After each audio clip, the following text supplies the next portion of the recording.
Yep, we're live. Hey, we're live. Yeah. Hooray. Hey, well, I'll be a quick minute or two because, like, yeah, we're doing a stream because Captain wants to get a few things aired. So, Off his what was chest. you, Captain? Oh, thanks very much. I haven't got anything written down or even mentally planned, but simply a response to, was it 2 days ago? We had that lovely stream, that brief one, the quickie, the 8-hour quickie stream. Oh, A lot of yeah. guests. A lot of guests, lots of topics, lots of familiar faces, lots of unfamiliar faces. And I've not yet re-listened to the show, the most recent show, Jens, but my memories of it, oh, amazing. Yeah. Oh, well, you, for most of it, you was fucking arguing with them silly cunts that fucking was trying to wind you up. They were just trying to fucking troll us. Because Yes. we explained that we knew what canon meant and that, Yep. and they was just fucking getting really pedantic and fucking trying to split hairs over fucking Exactly. Well, no, nonsense. that's the thing. I mean, when Scotty's not But- accusing me of being a tiresome pedant with a fucking pocket protector and a calculator, which isn't true, because as I mentioned on that show, I can totally believe the Death Star, even though it's totally made up. So I can be really loose with my suspension of disbelief. So it's not even that they were being pedantic. They were so desperate for a win, they were making shit up. That's hence the arguing, because unlike most people, but apparently like Tony, I like being proved wrong, because then I'm even more correct than I was a minute ago. And I like to make a point of shouting from the rooftops, literally and metaphorically and virtually, I was wrong. But in this case, I wasn't wrong. And that's why I wasn't going to get baited with their insistence to become their own personal fucking dictionary. If you don't know the meaning of the word canon, or indeed any word, like, for example, cunt. Well, just look up cunt. There's a picture of Scotty. But no, if you don't know the meaning of canon, it's not for me to explain it to you. I also like the way they had good cop, bad cop. We had two fucking morons shouting at me for what felt like the best part of 8 hours. And then the good cop, the intelligent British guy, shows up at the end going, oh, well, Captain, if people don't agree on the meanings of words, there's no conversation. Yeah, well, then you better learn the dictionary, read the dictionary and learn the words before showing up on the Ends channel, you dumb cunts.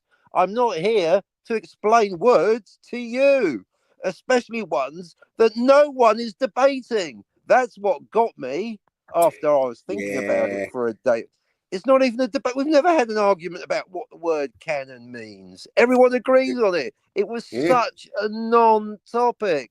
They were trolling. They're just a bunch of soy nerd bitches that basically are still crying because their daddy went out for a pack of cigarettes 20 years ago and hasn't come back. He ain't coming back, you dumb cunts. You know why? Because you're so fucking boring and you don't know what canon means. Yeah. Well, to be fair to him, though, I think, they was just being cunts. Because I was watching that Ninja Bear. He did a stream, like an open panel, like Really? Yeah. So I'm looking for his channel because I want to troll the fuck out of that cunt. Oh, well, it's that called dumb. If you're out there, Ninja Bear, you are one dumb, ignorant, stupid, ugly motherfucker. You don't know what canon means. Get the fuck off the Ends channel, dumb cunt. Oh, I think they did. I think they were just trying to wind us up because then they was trying to gaslight us, saying we didn't know what it meant. Yeah, exactly. Yeah, but I was watching. If you're going to be a troll, be honest about it. Canadian Spider-Man says we know what plasma cannon means. Yeah. Oh, Spidey man, you're smarter than this. Speaking of patronising wankers. No, plasma cannons. Yeah, that last. They are good. That last tweet you sent me 2 weeks ago. That's the sort of shit you want in your book, Captain. You know, fucking using some plasma cannons. They can go through fucking metal, anything. I'm not doing the cannon pun. It's been done so many times. It's just, haha, something you fire. Well done, Spidey. Nice one. Now explain your bullshit patronising comment sent at me from behind a block, Stephen. Oh, you're smarter than this, Captain. I find your insult vague and unconvincing. Why don't you come here and talk about it? Or shut the fuck up. Okay. Do you want me to send a link to Spidey? I don't care. It's your channel. He won't come up. He's too frightened. Well, if he doesn't want to come up and send him the link so I can laugh at him for being a frightened little pussy, another soy nerd bitch who lacks the bravery or intelligence to actually have a conversation about anything to do with pop culture. Why don't you chop a toothpick and have a drink? Hey, have another fucking shot of maple syrup. Knock yourself out, Spidey, you big fucking genius. Why don't you go and take some really good Polaroids of the fucking Great Wall of China in Switzerland? Hey. Yeah. Well, yeah. That Ninja Bear though, he had what a a dumb stream. cunt. Yeah, about like 12 hours ago, sort of thing. Oh, well, no, probably about like fucking 15 hours ago, because it must have been like early on, in the morning, like on the UK. So yeah, because he's East Coast, isn't he? Yeah, that would have been. Yeah. So it'd have been probably in the middle of the night, sort of thing, when he was streaming. But anyway, that'd be perfect for me. Well, I don't sleep. I'm available 24/7. Well, he did an 8-hour stream. Yeah. But get this. Yeah. I like fucking thinking, like, just skip through to about 3 hours of it, to see, get into the middle of the stream, get into the meeting. Through until it gets interesting, like with Anti-Derivative Jill and a cavalcade of endless bullshit. Anyway. Yeah. Yeah. Well, he was arguing with this dude about Adam and Eve and all this shit. And then it got really black, like fucking, because this dude who he was talking to was really ghetto black, because he was throwing M-bombs, and then he was calling him white boy because he's a bit of an half-caste sort of thing. So, because he's pissed off because he says, I'm not white enough for the whites, and I'm not black enough for the black. So yeah, well, anyway, exactly. That's the issue for us mixed race people. Just can't keep anyone happy. You're all racist to me. Yeah. Well, anyway, yeah, it was sounding pretty crazy. I'd have jumped on there if I'd have like been up at that time. Yeah, I'll have to go on there because, well, or not, but that's the thing. In spite of, or maybe in a weird way, because of their blatant attempts at trolling, and not even basic trolling, but trolling disguised as an actual conversation, which is the thing that makes me laugh, is they did actually make me think through a couple of points. I've now added the word canon to the title of my next book, my third non-fiction book, my second one about pop culture. Yeah. Is Deckard a replicant? 20 canonical conundrums. Brilliant. Is Total Recall up? We all know about Total Recall. So yeah, thanks to those fuckwits, Ginger Beer, whatever his fucking name isn't. I've now added canon. There you go. I've added canon to the title. So if you want me to explain to you, not you, Jens, you people out there, Ginger Beer and his mates, if you want me to explain the word canon or cunt to you, you can buy my book first, you fucking tightwads.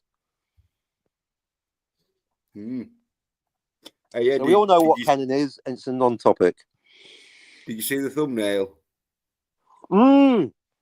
Scotty as a witch. I mean, Scotty, because of DVB, because I got so bored of anti-disestablishmentarianism Jill and her endless cavalcade of bad information, lies and bullshit, that I thought, I'm not learning anything, all being entertained, and I stopped listening. But then DVB told us live on air on this show that he had been on Jill's show, so I checked it out, and he was the least boring person on there until Scotty and DVB, no, the other one, PVP, the other honky, started arguing because they were both drunk and angry. Brilliant.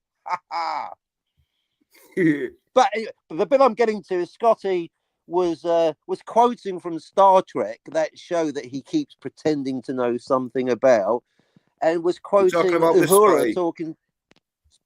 There he is talking to Abraham Lincoln, saying in our century we're not offended by words. And I thought, well, that's funny coming from you, Scotty, because you got so offended by my words that you blocked me 3 months ago. That's how offended you are. I'll tell you what, Scotty, you must be living in the 19th century because you are constantly getting offended by words. So much so that you literally wished death upon me until he got banned off Twitter for a week. You fucking soy nerd bitch, Scotty. They're just words, you fucking hypocrites. Yeah, but he's got some half decent tits on him now, though. Well, that's the first time. He's also got a bit of a suntan compared to normal. Yeah, He's actually almost smiling. Is he getting an off-camera hand job off Jill? well, yeah, we can't see what's happening in the bottom fucking section of that sort of shot. Yeah, Exactly. You know the rules of cinema according to The Usual Suspects, Jens. If it's not on screen, it definitely did happen. No, if it is on screen, it didn't happen. Oh, yeah. So I'm so excited. If it's on or off screen, you never know if it happened. Yeah, well, according to The Usual Suspects, if it is on screen, it didn't happen. And according to No Way Out, if it's off screen, it did happen. So, in other words, there are no rules. If it's on screen, it may or may not have happened. And if it's on screen, see, this is the thing. It was nice of Tony to come up, but boy, did he come up with some normal, fucking regular, fucking bullshit and some new bullshit too. Because I asked him about the Dingus scene, about the snowy blowy. Yeah. That's what I should call it, the snowy blowy. He was blagging it. He said, what?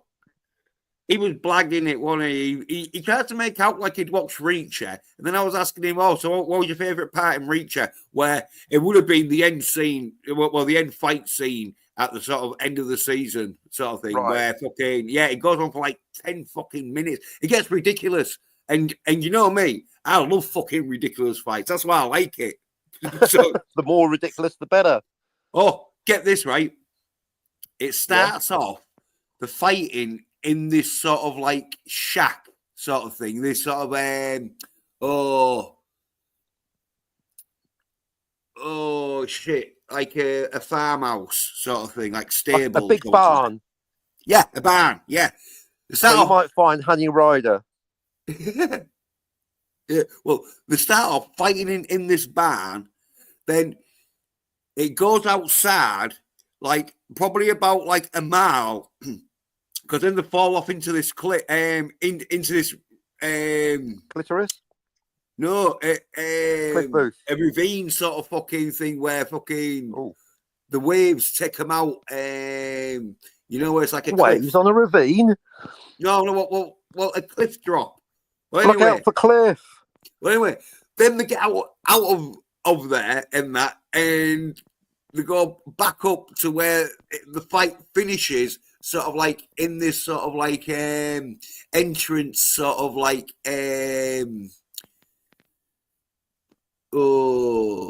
where you see if you know, hole, a cave hole, like like stalactite, a post, a guard post, like a guard post that you have outside like of the gates. So when anyone's going in and out, yeah, like a water gate. No, it's got the water coming in. Fucking Angie Gordon Liddy, keep up. No, it's just a normal Nixon gate. Invented it, the water gate. To the premises. No, it's a premises gate. It's a drive-through. You know what I mean?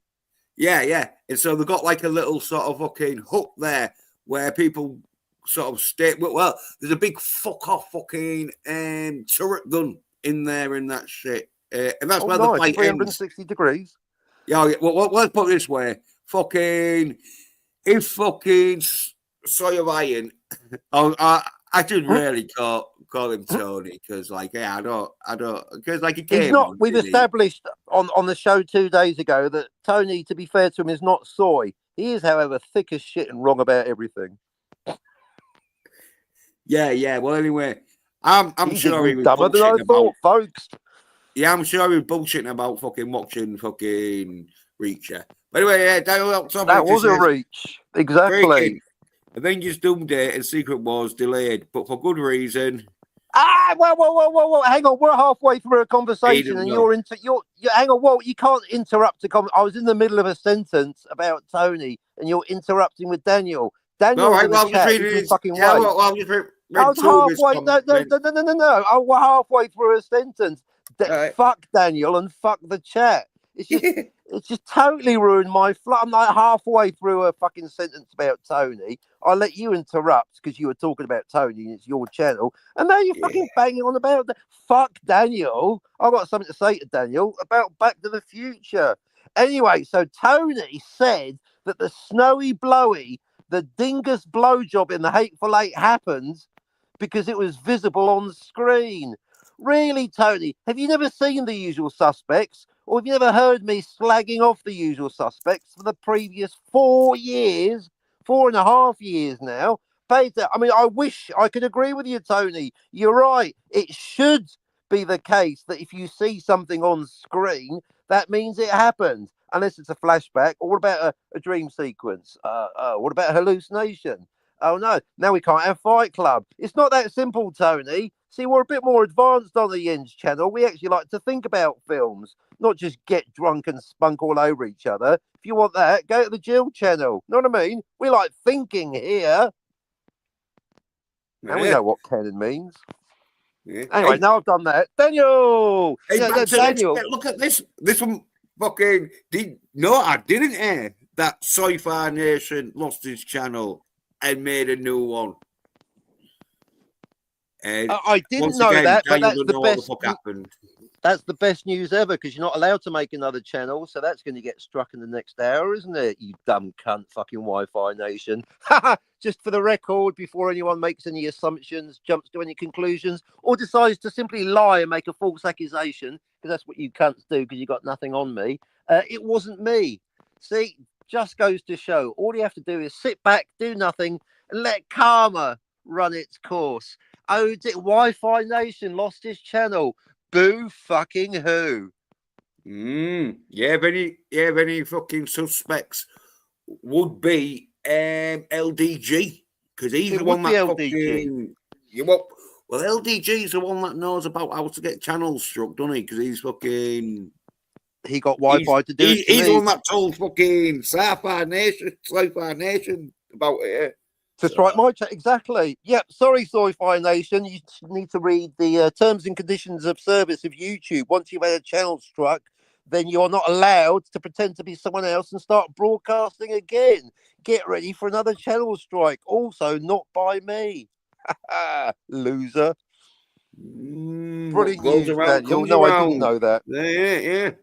And fucking hell, there's a big one. Fuck me. Look, You is writing a that big? novel? Yeah, it's looking What are that big. you, It's the covered inverse our George R. fucking. Martin?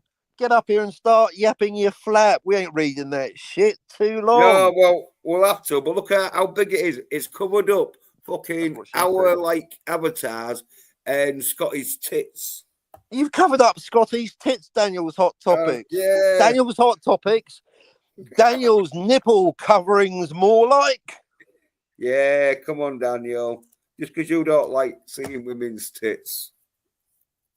Well, he's got nothing to compare it to. He doesn't know what they look like. Yeah. Well, anyway, Daniel says, Jens, you like masculine action. Ever seen Bruce Lee in Fist of Fury? Of course, I've seen all the Bruce Lee. There's only 5 fucking Bruce Lee. Well, there's 5 Bruce Lee movies. Game of Death. He's 5.5, including Game of Death. He's famous for.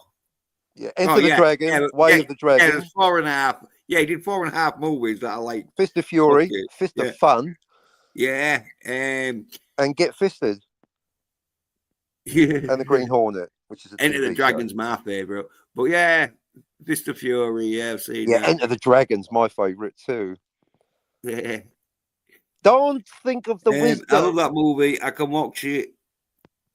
I can watch the first one on Daily Motion and the other 2 And the spin-off with Jackie Chan, New Fist of Fury, is online. Yeah. Wisdom is like the shimmering morn. Don't look at the finger. Look at the morn, or you'll miss Unusual. all that heavenly glory.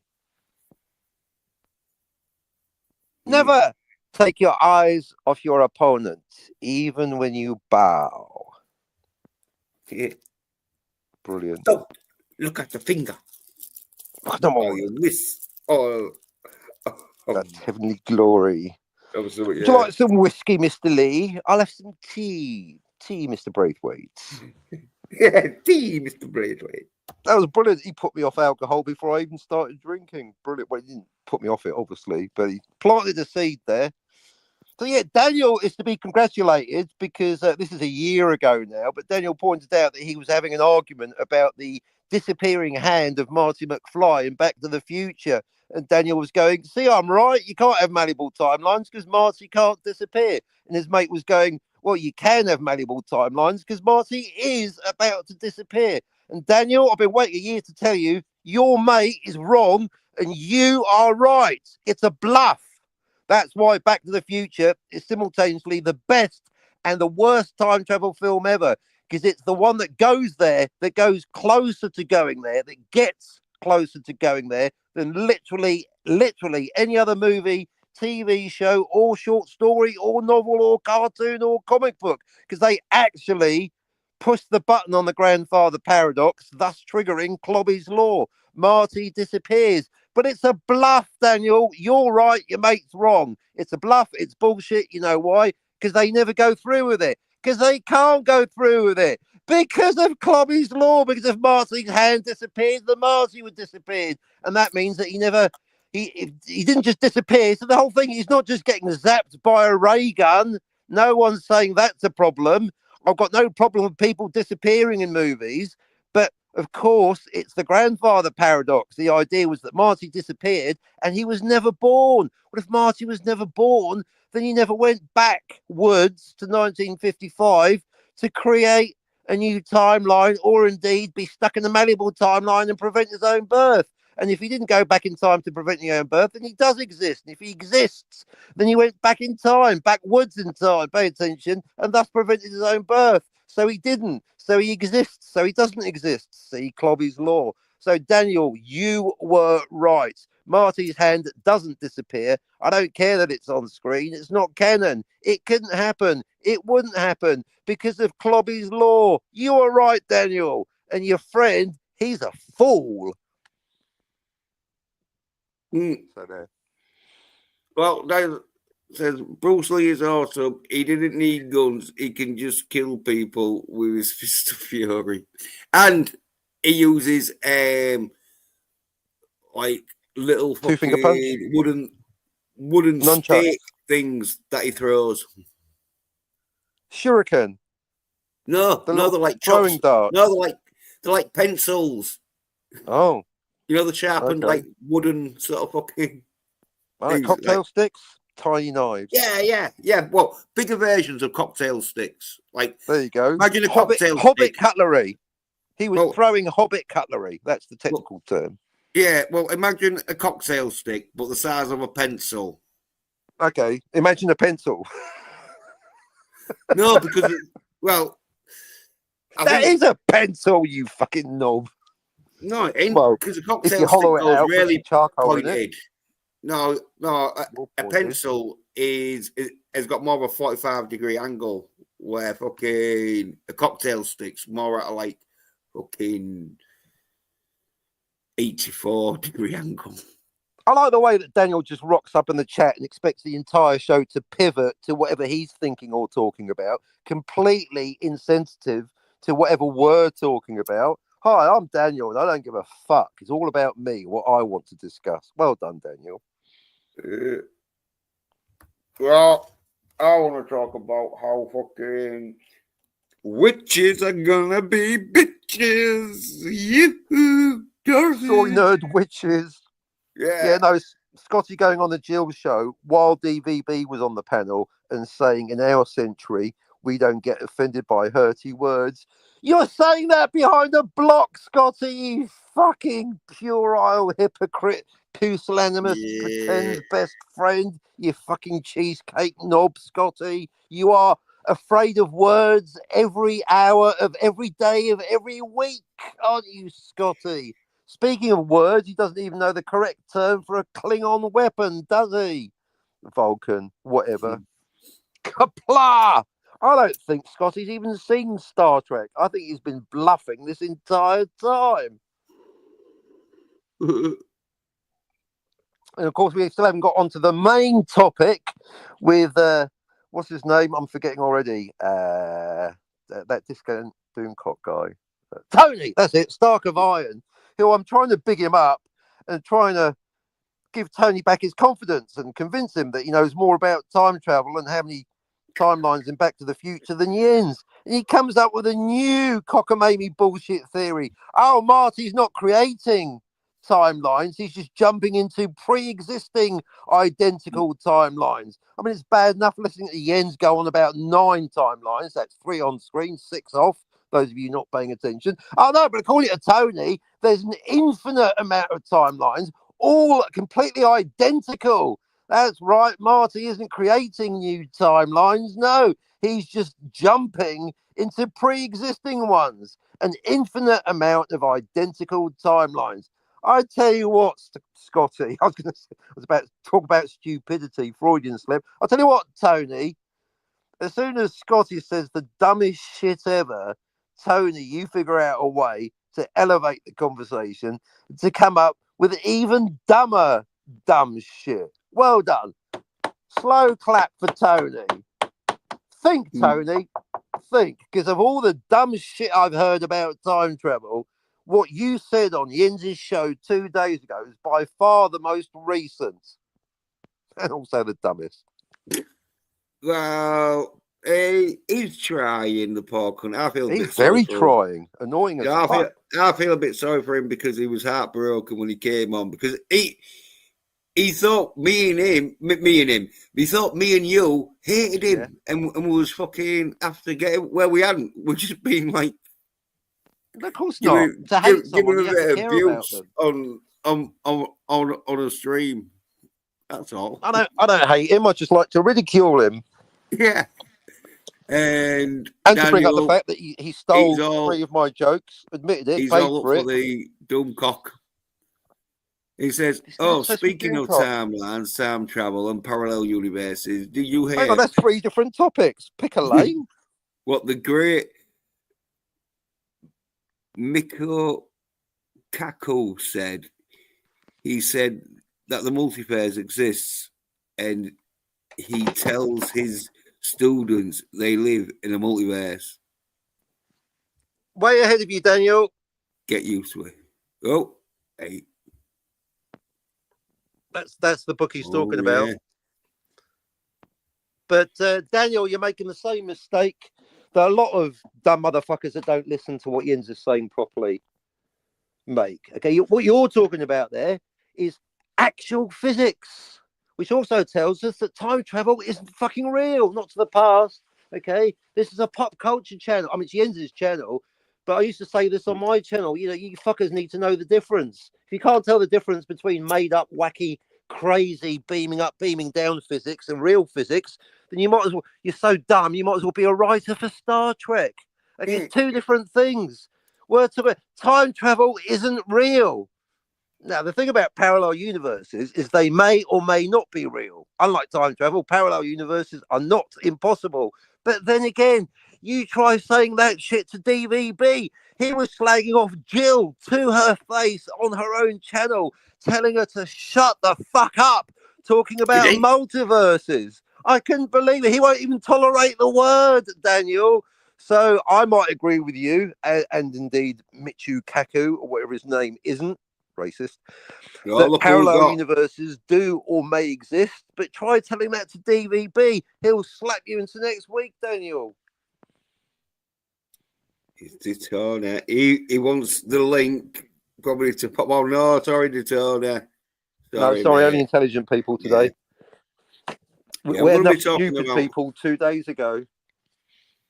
Yeah, we're going to be talking about time travel and that shit probably. Yeah, you can come on, Daytona. I'm not prejudiced against you, but you have to demonstrate a willingness and ability to actually have a conversation about a pop culture topic, even one of your choosing. I've got 20 to be getting on with, not just one. It's not just time travel and Back to the Future. It's also Total Recall, Blade Runner. Well, as I just said, I've got 20 different topics. You pick one.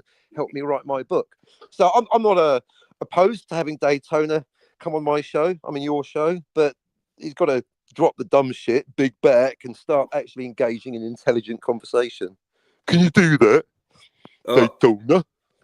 He says, not what I said, read the comment. Oh, I think he's taking the piss saying your channel link, but because you haven't got a channel. Good one. I have. It's called The End Show. I'm right here, aren't I? Yeah. No, Daniel, Scotty's right. Scotty said one thing in his miserable life that isn't complete bullshit or begging for sex, and that is that you don't need a channel. No, I don't want to be one of those cunts begging for, oh, don't forget to subscribe, click the thumbs up, fuck all that shit. I'm not a channel, I'm a person.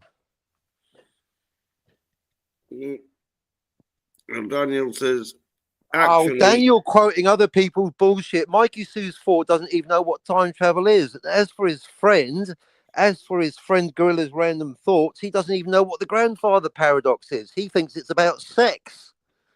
Until I ridiculed him on Twitter, and I got dogpiled by one of his mates who asked fucking Grok or one of those other fake AI programs what the grandfather paradox is, and they gave him the wrong answer. Okay. And as for Mikey Sue's 4, he's one of the people that I had on my channel, had a discussion with about time travel, and then he decided to turn on me for no personal reason, just because every other cunt was. So I'll tell you what, Daniel, you can take your quoting of the equally stupid, ugly, and boring Mikey Sue's 4, roll it up and stick it up your fucking arsehole. I don't give a shit what that moron says. And even if I did, you don't need to speak for him. Let the fucking cunt speak for himself.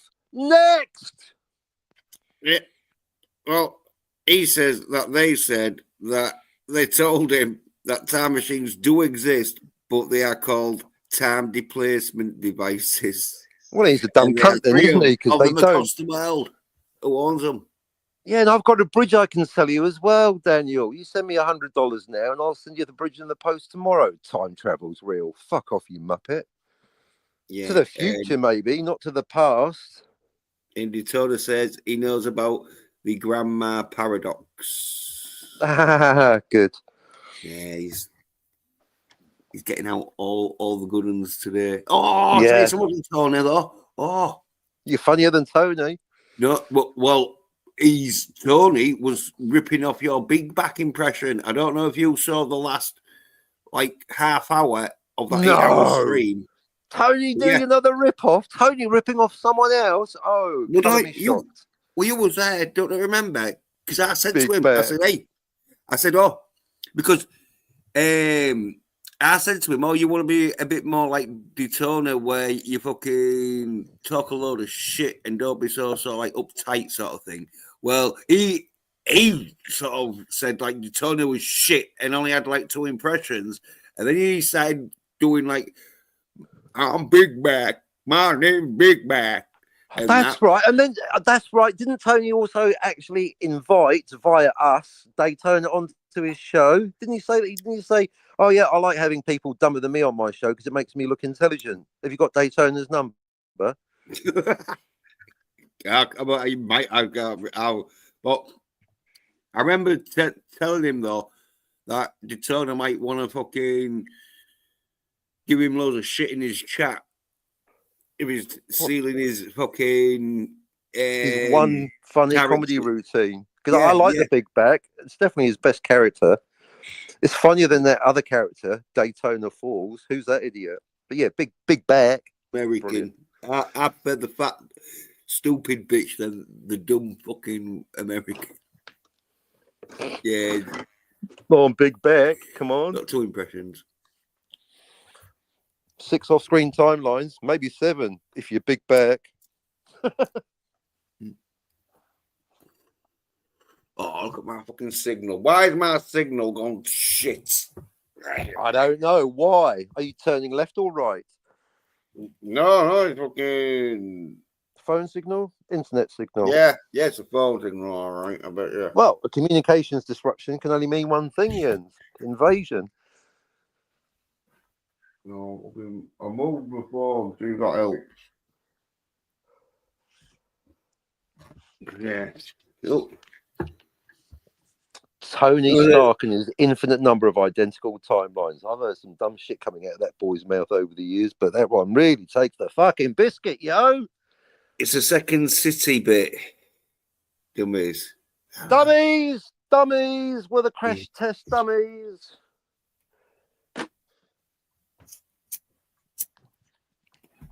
I wonder if he's seen Fight Club.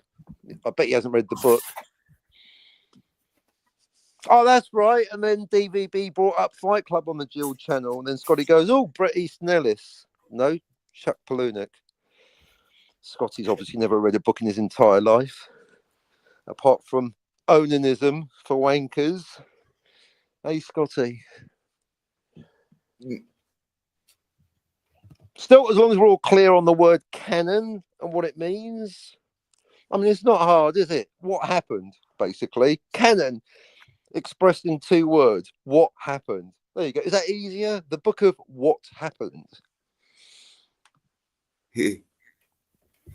Everything's real apart from Quaid. Yes. Daniel says, Scotty, the master of pop culture, comics, and video games. What the fuck? Really? Yeah. Which Scotty is this? Exactly. Scotty who? Is this a new person on YouTube that we haven't met yet? Yeah. Can you tell us Can you the name expand of on his that? channel? Give us a surname or a handle. Yeah, what's the name of his channel, Daniel? Because it's obviously not our Scotty, who's proving every week that he doesn't know anything about anything, including fucking Star Trek, which is allegedly, ostensibly, his #1 fucking topic. Does that face look like it's fucking culturally fucking like pop culturally fucking appropriate? Scotty doesn't know shit from Shinola when it comes to pop culture. Even Star Trek, he doesn't even know the name of the toothpick-shaped weapon used by Spock and Kirk during their ritual fight. Scotty, it's a lurper. A lurper, Scotty. And you know what you are? You're a larper. That's what you are, Scotty. You're cosplaying as a pundit when actually you know fuck all. Yeah. Scotty just likes to show off his tits. It took me a few years to realise that he is actually a bullshitting wanker that doesn't know very much, with an inflated sense of his own intelligence and knowledge, which is basically based on delusion and masturbation. Yeah. Still, at least he doesn't think there's an infinite amount of identical timelines in Back to the Future, Tony, you dumb fucking cunt. You've really let yourself down, Tony. Because again, he made a couple of valid points. I remember at one point he was saying something. I was like, I think he's right and Jens is wrong. But the infinite amount of identical timelines, Tony. I mean, just what the fuck? Have you been taking stupid pills again? Okay. Paterno's getting racist again. Uh-oh. Saying that the English accent is going to be fucking cleansed from South Africa. Yeah, he always starts talking about accents and nations. That is the mark of a bigot. Keep your insults personal, Daytona. That's what I do. You know, just because Scotty's a wanker doesn't mean that all Canadians are wankers. Although, listening to Scotty and PvP, I'm not saying they're not, and of course, Canadian Spider-Man, maybe all Canadians are wankers. But until I've met every single one of them, I'm not going to make that assumption because I'm not a bigot, Daytona, and I don't criticise nations. We criticise cyanide bitches who get dressed up as fucking Scarlet Witch. Sabrina the Teenage Witch, exactly. Oh, Scarlet once a month. I just thought of that. Is that why she's called that? Because she's always on the rack, anyway. Well, if it is that time of month, the red dress is the best thing to wear. Don't wear white on that time. Don't be No. fighting Thanos in a white dress, Scarlet. Hold on there. Scotty R37 senses of pop culture and video games. What does Yeah, he you might sense? as well type in Scotty, the king of the hot threesome. I mean, we can all type words into the chat, Daniel, that are blatantly untrue. As I just said very clearly, Daniel, Scotty was caught earlier lying about Star Trek. If he doesn't know shit about Star Trek, doesn't understand time travel, then he's not exactly an expert on anything, is he? Certainly not pop culture. Look at that He doesn't face, understand. Daniel. Does that look like the face of a fucking master? Masturbator. Yeah. How much big is he paying you, masturbator. Daniel? And is it in advance? Oh, it'd be with blowjobs, won't it? Oh, well, I hope it was Blowjobs a and good one. cockpits.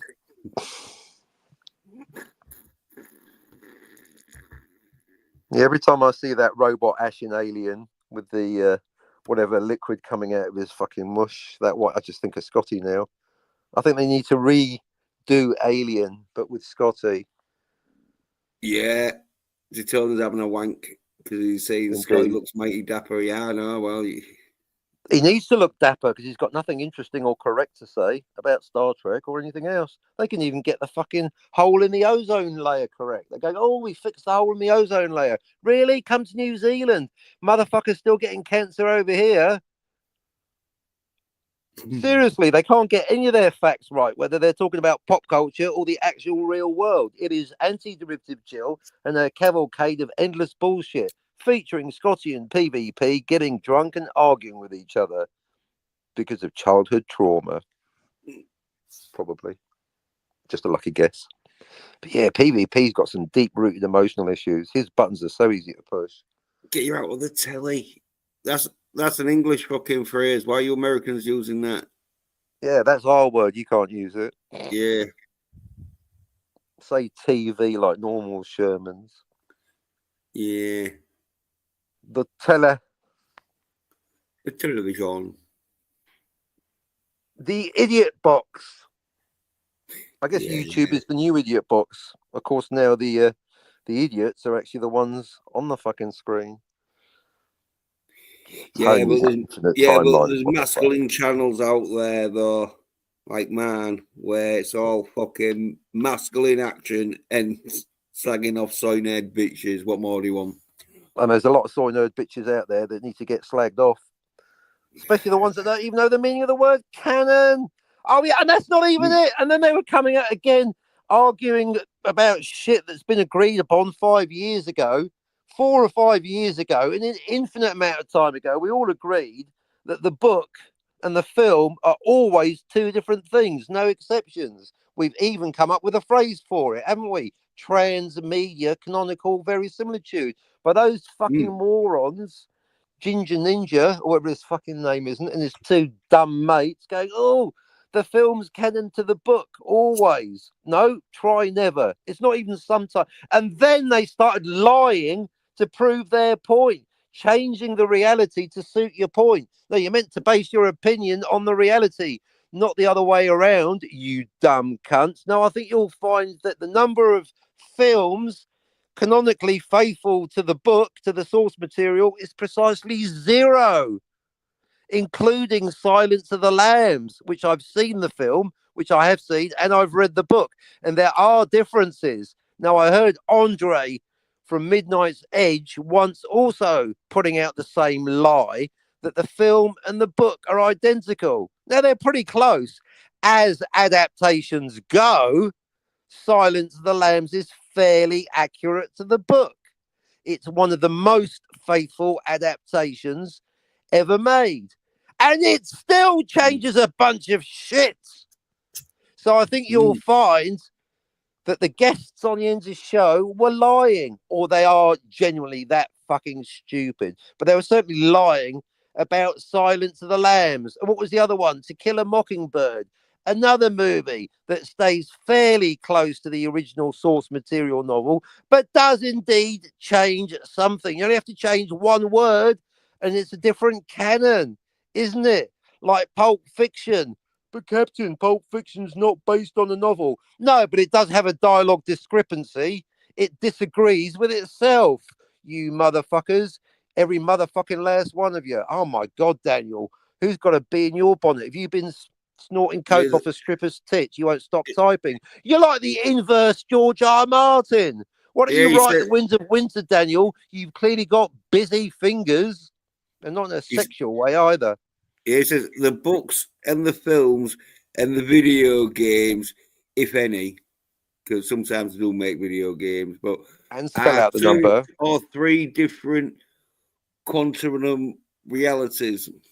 Wrong, Daniel. You're completely obsessed with parallel universes. It's got fuck all to do with quantum. You word salad wanker, Daniel. Everything else you just said was correct, but then you had to add in a soupçon of word salad. It's nothing to do with quanta. It's got fuck all to do with quanta because that's physics. This is fiction. A fictional movie based on a fictional novel is never the same canon because they always change something. That's got fuck all to do with quanta, Daniel. It's a shame because everything else in that sentence was correct. But you've been reading too much of parallel worlds and applying it to pop culture. Stop conflating fact with fiction. Sorry, what's that, Jens? This explains a lot with Daniel. He says he's only seen the Silence of the Lambs movie. Well, if you read the book, you'll find they're somewhat different. I think it was a big influence on Daniel's life with, what's his name? Texas fucking Pete or whatever. Chainsaw Massacre. Yeah, Buffalo Bill. Or Buffalo Bill. Yeah. What, that's Daniel at the weekend, is it? It puts the dog in the basket or it gets the hose again. Oh, when are they showing up? Well, no, because Daniel ain't going to fucking kidnap women. But I can see Daniel putting his cock between his legs in the front of the mirror, dancing around. See, Scotty would do that, but he's got nothing to hide behind his legs. Yeah, Scotty's already had that removed, I think. Scotty doesn't need to do anything. Is Scotty fucking Buffalo from male to female or from male to male? I can't. Undecided to undecided. You know when you just don't fucking know if it's male to female or female to male. Scotty's basically like one of those if you took a Transformer robot and removed the robot aspects of it, you'd have Scotty. How do you see Scotty's Transformer fucking post? He was talking about trans because that PvP made the classic Transformer joke. I don't think Jill appreciated it. It's delivered very bad. No, I haven't. Would you like to show? I'm blocked, although I can view his tweets if I choose to. Yeah. No, show me what the Star Trek Ignoramus, Scotty R37, is posting about now. Oh, there we go. Like, you can tell it's Scotty because the above one's She-Hulk. Well, honestly, he's a sec. Come on now. I think you like She-Hulk more than Star Trek. He's clearly watched She-Hulk. There we go. What the? Transformers, more than meets the eye. Yeah, that's basically Scotty after he's seen Kathleen Kennedy on screen in Temple of Doom, isn't it? Yeah. Look, right. That's the biggest crane Scotty's ever seen. Yeah, look at it, right. Get a load of this. This comic relief crusader dude. Oh, that cunt. Yeah, Mr. Jobless. Right. Yeah, he put I'm a snowbilly grifter. Buy me a transformer. Right? Well, wow. Has he fallen out with Scotty as well? I don't know, but Scotty's thought it was a good idea because then he's put, where was the one where he's fucking begging for a fucking She-Hulk again? Oh yeah, because one of Jill's mates was going to buy it for him, but then Scotty pissed him off as well by saying he doesn't like the Twilight Zone or some shit. Yeah, look, and Scotty does a fucking, I am a snowball glitter or snowbilly glitter. Buy me a She-Hulk. I mean, I'm not above asking people or accepting people buying things for me, but make it masculine stuff. You know, send me coffee, cigarettes, condoms, French ticklers, that kind of stuff. Knickers. Scott Atkins, Scott Scott Atkins, you wish. cocaine video DVDs, Blu-rays. Scotty R37 is effeminate man. Yeah. Oh, look at this. Gonna need you, Sarah. Yeah, because you're a side cunt, Scotty. You ain't gonna do shit, bitch. She's too masculine for him. She's more of a man than he is. Oh, And yeah. she understands Sarah. time travel. That Scotty wouldn't last half an hour with Sarah Connor. She'd be running circles around him, trying to get him to explain time travel, which Scotty demonstrably doesn't understand. When I say demonstrably, that means he's demonstrated his ignorance by contradicting himself. Jonah says, canon is what losers learn on when they create nothing of their own. Wrong again. It's Scotty to mail. That's the one. Yeah. Oh, you got one thing right. Yeah. He's fucking. It's R37 Scotty to mail. One of these days, Scotty, you're going to transition to a real man. I don't know. Is there enough testosterone in the world to overcome all that fucking estrogen pouring out of his ear holes? Well, yeah. It's not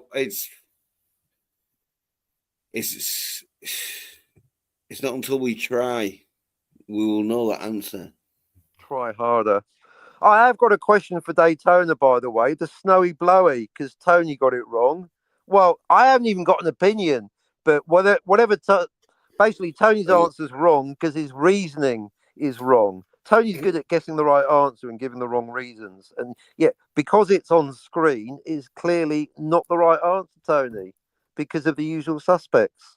Are you learning? In fact, after going on your show, Tony put out a tweet that I wasn't allowed to comment on because I'm blocked, about how he's a big man because he admits when he's wrong. Well, he hasn't admitted he's wrong about the usual suspects, about the Hateful Eight, or about an infinite amount of identical timelines in Back to the Future. That's the very opposite of admitting you're wrong, Tony. So yes, Tony, in principle, I respect a man that admits when he's wrong, like me, when it rarely happens. But you've done the opposite, Tony. You've gone on Yinz's channel and said more new things that are wrong. That's not acknowledging that you're wrong. That's adding to the total amount of wrongness in the world. With your snowy blowy definitely happened because it's on screen. No, it didn't. And there's an infinite amount of timelines in Back to the Future, most of them identical. Double Tony. Tony, stop talking, Tony. Stick to quoting Big Back, copying Doomcock, and singing badly. Thinking and talking are not your forte. Yeah. He tries, doesn't he?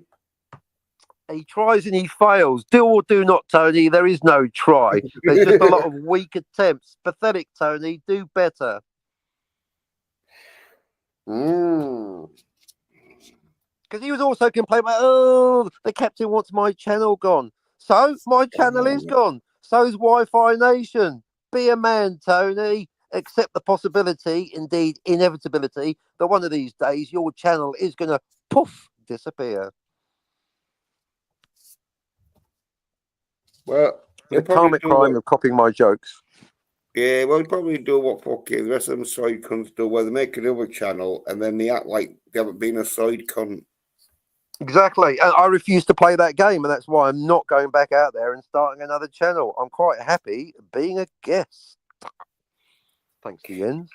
Yeah. Hey, well, I'll tell you something. Like, if you did start a channel, though, I reckon, because you got some, like, subscribers and that on your X and that, yeah, so... It could happen, yeah. When I break 1,000 on Twitter, well, then maybe I'll go, no, but I like coming here. No, Scotty's right. When Scotty's right, which is almost never, well, that one time, that's the one time Scotty was right. You don't need a channel. Well, I mean, he doesn't, neither do I. No channel required. Because DVB was kind of curious about that. He was pushing me on that, wasn't he, last week, 2 days ago, about why I just don't create another channel. Because I'm not a cunt, that's why. I can take a hint from the universe. I Not think from. DVB would like you to create a channel so you and him could go having one-on-ones because, like, he knows that you might get 10 minutes conversation with you, but I'm here, aren't I? Because I'm the host. So The third leg, the gooseberry. yeah, and so I think he wants you to do your own channel. So you two can probably talk about 3 timelines and Back to the Future without my poster showing that there's 9. To set us straight. Or we can do that on the Jill channel. That's the answer, DVB. Oh, You need yeah. to go on the Jill channel and then all Jill well, needs maybe to do is shut the fuck up. Well, maybe he wants you to get a channel so he doesn't resort to going on the Jill channel. Maybe he feels dirty every time he does it, knowing Well, he is that. dirty. Well, he's been on the Jill channel now. That's damaged goods, yeah, but baby. he has to go on there. Yeah, but he has to go on there, fucking acting like he's fucking interested in fucking conversations with them. He was pretty quiet most of the time, actually, but that's because the conversation was dull as fucking dishwater. I think the best conversation they had was, do you think there's generally more fist fighting on TV now than in the past? I thought, oh, that's not too vague, general, and boring as a topic, is it? Yeah. Nope, never mind. But it did have PvP, DVB, and Scotty, and that's why I knew there was guaranteed to be some drunken arguing. I was not disappointed. Yeah, Scotty and PvP, they do like to go at it. Get a room, you two. Daniel says, though, you should make another channel, Finity. Daniel, you should stop telling your betters what to do. How about that? I think he's another big fan that I'd love to fucking get on the fucking a stream with you without me calling him all the side cunts. No, well, we need Jens to keep me in check. Otherwise, I'll just go off with any old bullshit. I'll start talking about 3 timelines in Back to the Future. We all know that's nonsense.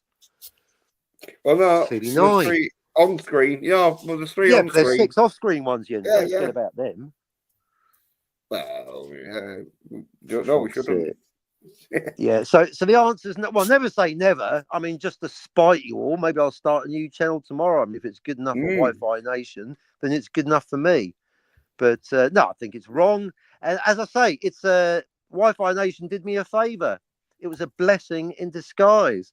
I've done infinitely more writing since stopping the YouTubing. So, I mean, in a way, I should be writing now. But that's why I'm on my 3rd book now. And that's not even including the fiction. Brilliant. No, well done, Wi-Fi Nation. No, destroying my channel was a blessing in disguise. I mean, it's a good disguise, but in the long term, it was a blessing. Indeed. And so thank you, LDG, as well. Remember, LDG's full name, and you must always address him only this way. LDG, free the net of the captain. Because that's the only freeing of the net he was doing, basically deleting my channel, which he did. Oh, the irony. I mean, it's like being called Adolf, what's his name, and then starting a channel called Free the... Anyway, you know what I mean? It's like complete doubles. He's doing the opposite of what his name means. Free the net of other people. I wonder, maybe LDG is actually the person that nuked Wi-Fi Nation's fucking non-existent channel. That would be kind of funny. It would be. But Daniel says, there is indeed more kick-ass on TV nowadays. I love it when I see hot chicks getting into fights with other girls and guys. You like chicks getting into fights with guys? I know, because you like women getting beaten up. You like domestic violence. He ain't gonna fight. Look at the avatar, and he pretty much looks like that. Probably still now, even though I told him to do some weights. Look at limp wristed. I bet you what really fighting's that gonna do? Hey Daniel, I bet you must have really enjoyed that Cassie Ventura and P Diddy take a walk down the hotel corridor. I bet you fucking liked that video, didn't you? Oh yeah, weirdo. I don't think Daniel likes to see women getting beat up because then he just said that. Ruins, well, it ruins the fantasy of like women protecting him. Oh, is Even that what though, he just said in his chat? He likes women fighting men, and as you pointed out, women fighting men generally doesn't end up too good for the man. I mean, the woman, Freudians. It depends who it is, of well, course. I mean, if it's a in woman and real me, life, then she'll slap me silly. But I enjoy it. but in Hollywood, fucking Disney, it's fucking. Well, it got too crazy when there was like little skinny birds fucking throwing around fucking big dudes and that. Snoo snoo. Yeah. Speaking of Disney, so after hearing a lot of Andor actually isn't shit, then at the last minute I had the icing on the cake. Andor retcons other Disney Star Wars, specifically the meeting of Andor and K2SO. That's right, hated it, didn't see it. Because it's a retcon. It's another retcon. Another Star Wars Lucasfilm fucking retcon. Andor retcons Rogue One. You inconsistent motherfuckers. They're the people, the geniuses at Disney Lucasfilm, Ginger Ninja. The people at Disney, they're the ones that need to explain the meaning of the word canon because they clearly haven't got a fucking clue because they keep changing it. See, look, told you, he's still looking for a pretty female bodyguard that's going to get her ass. Oh, yeah, like fucking Good luck getting any one of those three female, things, let alone all of them. like female bodyguards that was protecting Trump that fucking couldn't holster the fucking. Oh, no, but that was an ugly, barely Yeah, female, unemployed, not bodyguard. She might as well have been a double agent. She couldn't even shoulder her holster. She couldn't even holster her blaster. I can shoot better than her. What the fuck was she even doing? Looking for donuts, probably. Oh, look at this. Dude, just go to YouTube and type in 2 girls versus 1 guy. 2 hot girls defend their boyfriend from a long shot. Daniel, I don't need to go to YouTube to check out dodgy, sexy videos. I just check out my own personal collection. Know what I mean? Yeah, Daniel, would you still want me to watch that if the fucking landlord or the loan shark, should I say, fucking just smash the shit out of the beds? I tell you what, Daniel, you need to see a film called Three French Maids, and yet the captain's still very dirty. That'll make your fucking hair turn white. $500 for that one. Anyway, loan sharks don't beat up people for no reason. Beat up people because you're not paying the fucking money back, which they fucking tell you. You had a bad week. Fuck you. Pay me. Yeah. Exactly. If you can't pay back the loan shark, don't take out a fucking loan. Yeah. Seriously, Daniel, with all that yapping you're doing with your fingers, I'm actually surprised you haven't come up on panel. Oh, because he hasn't got the link. Okay, that's fair enough. Well, I can throw the link in if fucking. Yeah, go on. I've got most of it out of my system, but I will have to re-listen to your last show because that was 8 hours. Was it really like 7.5 hours of arguing? I lose all track of time when I'm shouting at people. But for any newbies out there, anyone apart from Jens that attempts to talk over me or interrupt me, I'll just basically say rude things about their mother loudly at the top of my voice non-stop for half an hour. And you insult every 3 seconds. I can do it too. All you need to do is train your brain to basically zone out and ignore the other person's voice, and you can just hear me insulting other people non-stop for 7 hours for the crime of trying to talk over me. Good luck with that, cunt. Yeah. I told them they'd have to wait at least 5 minutes before you'd have a break. Exactly. I don't even need to breathe. That's why I'm so good at oral sex. Breathe through my ears. Come up half an hour late with my face like a glazed donut. You don't know why that's funny, do you, Daniel? Yeah, well, if Daniel or Daytona or anyone else out there wants the link, just say. Yeah, because if you got 5 minutes, and if not, I'm going to do another half hour on why those dumb cunts that came on the show 2 days ago are indeed soy nerd bitches and also completely ignorant. Dumb cunts, don't understand anything. Don't understand canon. Don't understand that every single film ever made is a different canon from the source material because it's a retcon. And that's just a novel. Now, if the novel's based on a true story, now you've got 3 different realities, none of which are quantum. Oh, the headaches. And don't get me started on Star Trek, retconning Star Trek. I would ask Scotty about it, But apparently, when it comes to Star Trek, Scotty knows fuck all.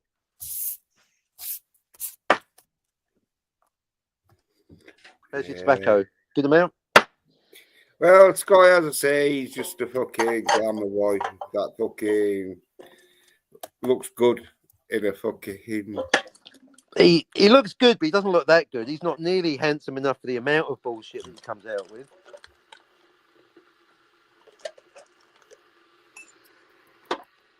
Yeah, well. And by the way, anyone wondering how many coffees I've had to get this pumped, I'm out of coffee. I'm out of coffee, so I'm not even caffeinated, unless you count Earl Grey. This is me just normal. Oh, can you imagine? You don't have to. I'm right here. Yeah, get Daniel and Daytona. Come up. Daniel and Daytona. The question for you, the Snowy Blowy, the Hateful Eight. Now, if like Jessica's ex-boyfriend, your response to would you like to see the Hateful Eight is, oh, I don't know. I haven't seen the other 7. It's funny because he was serious. Anyway, so the Hateful Eight, the Snowy Blowy. Did the Snowy Blowy happen? And I'll give you a clue. Don't repeat Tony's mistake of going, well, it was on screen, so it definitely happened. Hello, Usual Suspects. Hello, Fight Club. Woo! Lots of things happening on screen that may or may not have happened. So that is today's question, unless you want a different one. But that is my question to Daniel and Daytona. Did the Snowy Blowy actually happen? Or is it an unreliable narration? Or, of course, the third option, a bit of both. It did happen, but not quite that way. The Snowy Blowy, is it canon? And if your response is what's canon, then I strongly suggest you fuck off to the Jill channel, which is probably more your speed. Yeah. Well, I'll put the link in, but I don't know if they're going to pop on. Well, in Daytona's case, he probably doesn't even know how to click on it properly. Big bag. Daniel says, well, speaking of what we were talking about before about Andor, I will never watch Andor because we know what happens to him. Yes. Right. Good point. That is a very valid point, and actually one echoed by Scotty, who doesn't like prequels. And I was even thinking Robert Meyer Burnett, because I have been listening.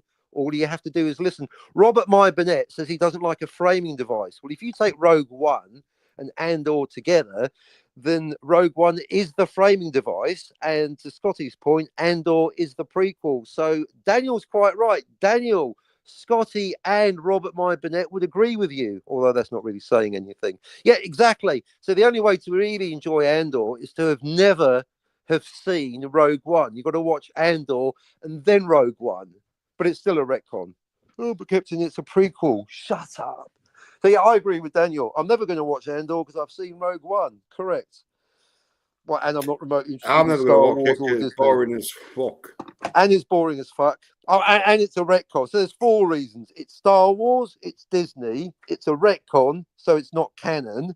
Rogue One isn't canon because it retcons Star Wars, because of course the mistake in the Death Star plans, the thermal exhaust port that makes the Death Star go kablooey, is not deliberate. That's a retcon, and retcons ain't canon. So Rogue One isn't canon. And by the way, saying that on Twitter is my most popular tweet this week with only 500 views. I mean, at least 500 views. That's right. Rogue One isn't canon because it retcons Star Wars, because the hole in the thermal exhaust port was a complete fucking accident, as proven by the dialogue in Star Wars. Retcons ain't canon, Rogue One ain't canon, Andor ain't canon. So Andor can fuck right off. And because of what Daniel said, it's a prequel. Well done, Daniel. You're correct. Yeah. No point in watching a film if you know what happens at the end. Unless you really like that film. And of course, I've taken that advice on board myself, because I have spent the last 20 years writing episode 4 of my 9 script series. But now I'm doing episode 1 because of what Daniel said before he said it. Yep, I got affected by Robert Meyer Burnett. I thought, Rob's right. No framing devices, no prequels, no fucking around with time. Let Tarantino have his little trick and make it copyright him. So yeah, I've got this new idea, Jens. It's called telling a story in the correct order. No time traveling for the audience or the characters.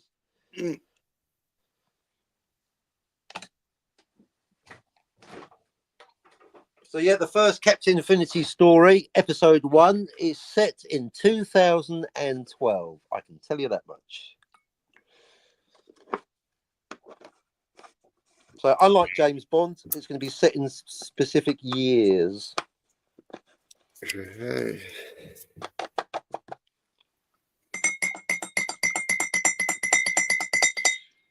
Right, well, until or unless the others show up, I'm going to think it through. I think I've covered most of the stupid points made by Ginger Ninja Bear, whatever he's called. But yeah, so we know what canon means. Everyone knows what canon means. Everyone knows that no film is canon to no book ever in the history of films and books, especially not Silence of the Lambs or what was the other one? To Kill a Mockingbird. So yeah, brilliant. So we've established that. And in fact, when one of them was saying all films are canon to the book, the other one of the other idiots was going, well, of course they're not canon to the book because they always have to adapt it. No one's going to watch a 10-hour movie. Yeah, that's the reason why no movie is canon to the novel. We don't need the reason, or we can discuss the reason. But the point is that no movie is canon to the book. And indeed, no book is canon to the movie. They only have to change one word for it to be a different timeline, or if you're DVB, a different universe in the multiverse. But the thing is, that's not even debated. We're all agreed on that. So yeah, just basically, Jens, I'm now more wary of complete strangers coming on your show before I talk to them, because if they're complete morons like the last three, I think I'd rather talk to Tony. Better the moron you know. You know what I mean? Well, you got to get to know someone, aren't you, first? You know? Exactly. I guess it's a catch-22. You can't get to know someone until you get to know them. But yeah, that ginger beer, awful. Him and his loud mate. But I like the third guy, the reasonable Englishman. He's still full of shit, but he was clever with it. Oh, Captain, but surely. I mean, certainly you'll get my attention better with honey than you will with vinegar. So the reasonable, patronising approach was much preferable to being shouted at by two fucking hyenas. But it's all good fun. 61 views up to now. That's got. Oh, from the one 2 days ago. Yeah, I guess those morons and Tony, the other moron, must have brought a few listeners with them. Or maybe not. Well, I was expecting 100 fucking views, but there was Tony's not quite the draw he thinks he is. Yeah, there was Skyping, so that'd have lost me like so many views. But okay.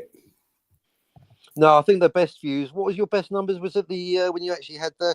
No, that's right. When Tony came on for the big debate about how many timelines in Back to the Future, you got better view numbers when we were talking about the show the next day, if memory serves. Yeah, I'll have a look. Tony coming on your show to talk about time travel and Back to the Future gave you big numbers, but then the next day when we were talking about Tony coming on, gave you even bigger numbers, in the hundreds. Yeah, let me see, where is this?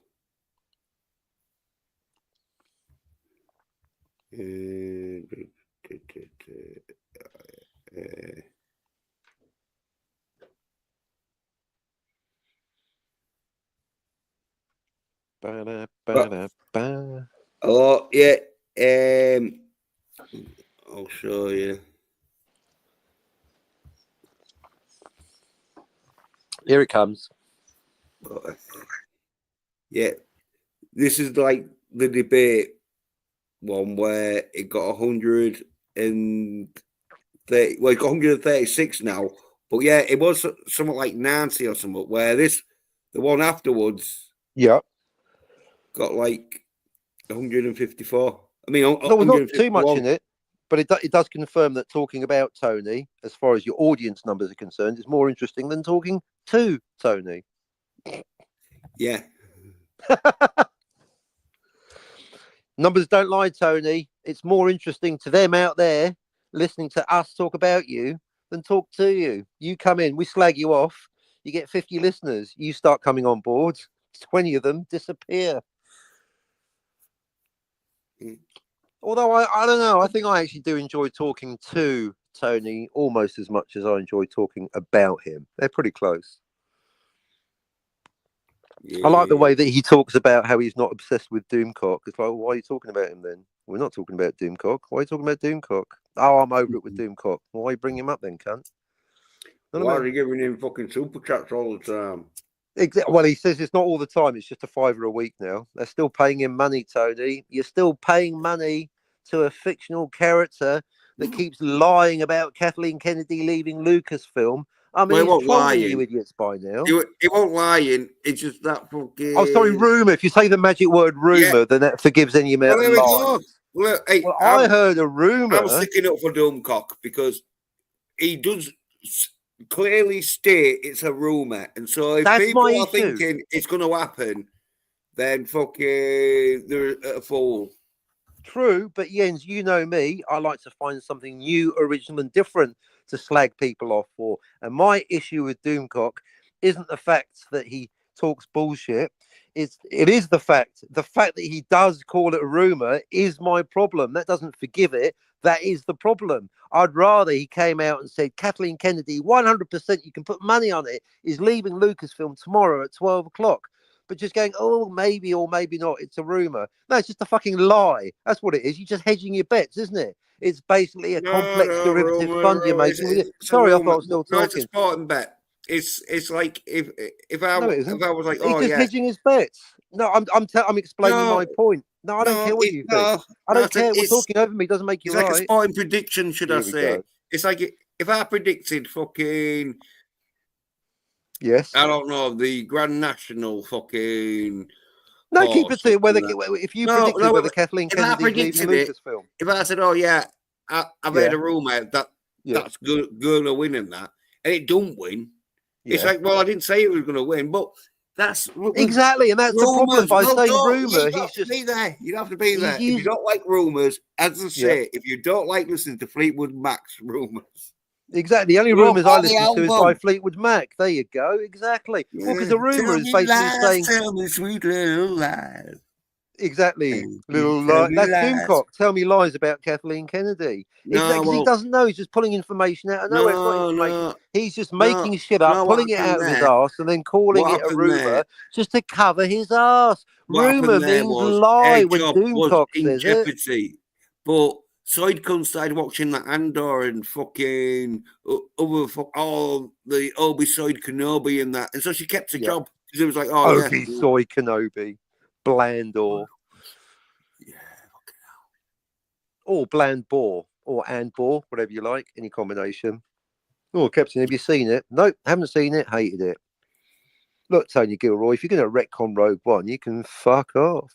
No, I disagree. We'll have to agree to disagree. But anyone saying rumour is a fucking wanker and a liar and a piece of shit. You might as well not talk. Because in fact, to take your analogy, forget analogy, here's an anecdote. I actually had that happen in 1990. My mate Dave, he said, I'll tell you what, the National, I've seen the future.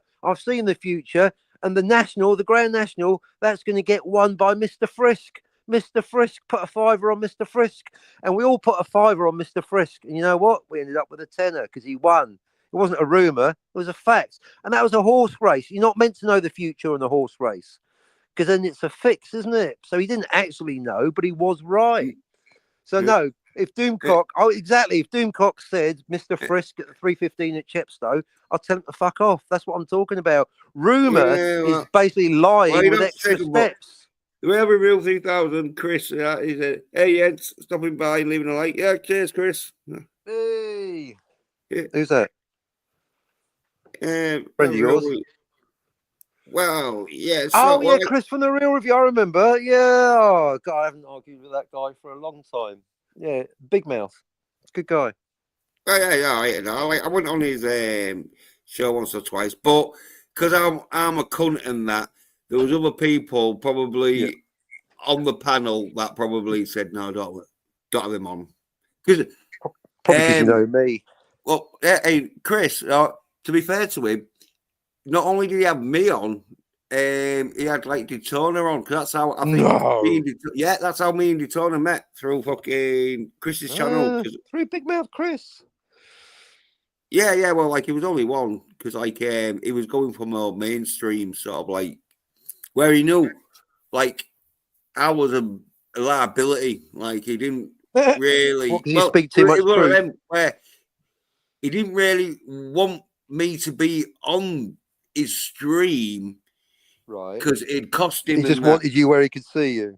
Is that it? No. No, He let me on his stream and that because like right? he knew like oh yeah well like fucking like doing a stream and that where I have guests on and that and you know like he was doing interested in new sort of stuff and that sort of thing. So like he had me on and that, but I think he realised like yeah shit. Bit of a liability because the other side comes would have said, "Oh yeah, no," because I was calling Gary and Well, fucking Gary Nerdrotic. yeah, soy Ned Rods and all this shit and that, and so What? they said, "Oh Gary no, yeah, prison fighting Nerdrotic. You call him? He's a lot of things. I'm not sure he's a soy nerd bitch necessarily. oh yes, Wow. Mind you, Gary's take on Blade Runner is one of the worst takes I've ever heard. Gary Nerdrotic, your take on the Deckard question. I've heard some shitty takes on YouTube, but Gary Nerdrotic, yours is one of the worst. There is no answer. Fuck off. Yes, there is. We just don't know what it is. We do, but we can't agree on it. There's no answer. There's no point watching the fucking movie, Gary. well he's I can't. just No, it's fine. algorithm, isn't he? Yeah, He's exactly. one And that of goes them. back to why I don't have a channel, Daniel, Wow. because I don't be chasing the algorithm like it's a fucking heroin dragon. Well, he admits himself. He got his channel big through doing loads of shitty fucking Miles Morales fucking videos of like, oh, should Miles Morales be the new Spider-Man and all this shit? It's a good general question. It's one of those I'm not that interested in the specific question, but it's a good general question because you could apply it to anything. Is Bruce Wayne Batman? Is James Bond James Bond? Could it be another character, not another actor, another person in the fictional world taking on that mantle? And obviously, with Spider-Man, clearly the audience have spoken. The answer is a resounding fuck off. Yeah. No. Miles Morales is Miles Morales. Mind you, thanks to the multiverse, you don't have to worry about Miles Morales because there's 500 billion Peter Parkers, Yeah. 3 of whom appeared in a movie at the same time, which I thought was, by the way, a very clever way of solving a problem that I don't like. When you switch up the actor, they just made it 3 different universes, didn't they, Mm. DVB? And the Spider-Man multiverse, 3 different ones. Garfield, the one that doesn't like Mondays but does like lasagna, and the other 2. Awesome. Do you like my Yeah. Spider-Man Garfield joke? It's one of my favourites personally. Andrew Garfield is the best Spider-Man because he doesn't like Mondays. You do the math, Scotty. I could do with a lasagna now. What? Remember that Garfield cartoon where he stuck up that Oh, yeah. tree and then a fireman saves him and then the fireman no. goes, "Oh, why do I always get the fat ones?" And then Garfield goes, "And the ones that are sensitive about their weight." Slap. Brilliant. Yeah. No, I had a T-shirt with Garfield with loads of empty fucking Beer like cans? Condoms? no Promises? no lasagna trays and crisp Oh, yeah. packets and all this shit. Well, a lasagna tray with no lasagna in it. It's just a tray, isn't it? Yeah, and empty crisp packets and empty Coke cans and empty fucking other sort of like junk food and that bag and what. And it said, "Oh Junk yeah," food. it said, "Oh, okay, so the diet starts tomorrow." There you go. That's the one. That's almost the equivalent of Scotty being surrounded by fucking used tissues and She-Hulk videos going, "Oh, actually watching movies properly starts tomorrow. Yeah. Being a real human starts tomorrow." Well, I think Scotty with like loads of masculine action films. But okay, Yeah, I know what kind of masculine so action watching Scotty masculine likes. action films starts tomorrow. Not Yeah. there's anything wrong with that necessarily. Yeah, Scotty likes Jean-Claude Van Damme doing the splits on the kitchen counter. That's what Scotty likes. You ask him about timelines in Time Cop, he's like, "What timelines? I just saw Jean-Claude Van Damme in his pants." didn't you, Scotty? Great scene, though. That I can see why he's impressed. It was impressive. I mean, in between the fucking high kicks and the time travel, he's my new hero.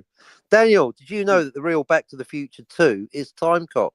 Given that the actual Back to the Future 2 isn't canon, is it, Daniel? Pay attention.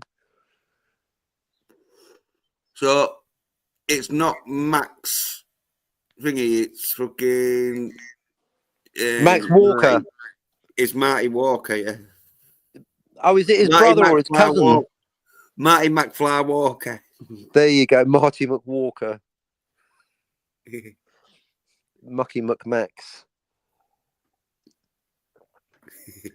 Yeah, 3 Marty McFlys in the first Back to the Future, and at least 17 Max Walkers in the first Time Cop. Oh, I actually found my notes to Time Cop yesterday. You really got to just completely ignore the first 45 minutes because there are just far too many timelines. For the last 45 minutes, you're fine. There's just 3 or 9 if you're ends.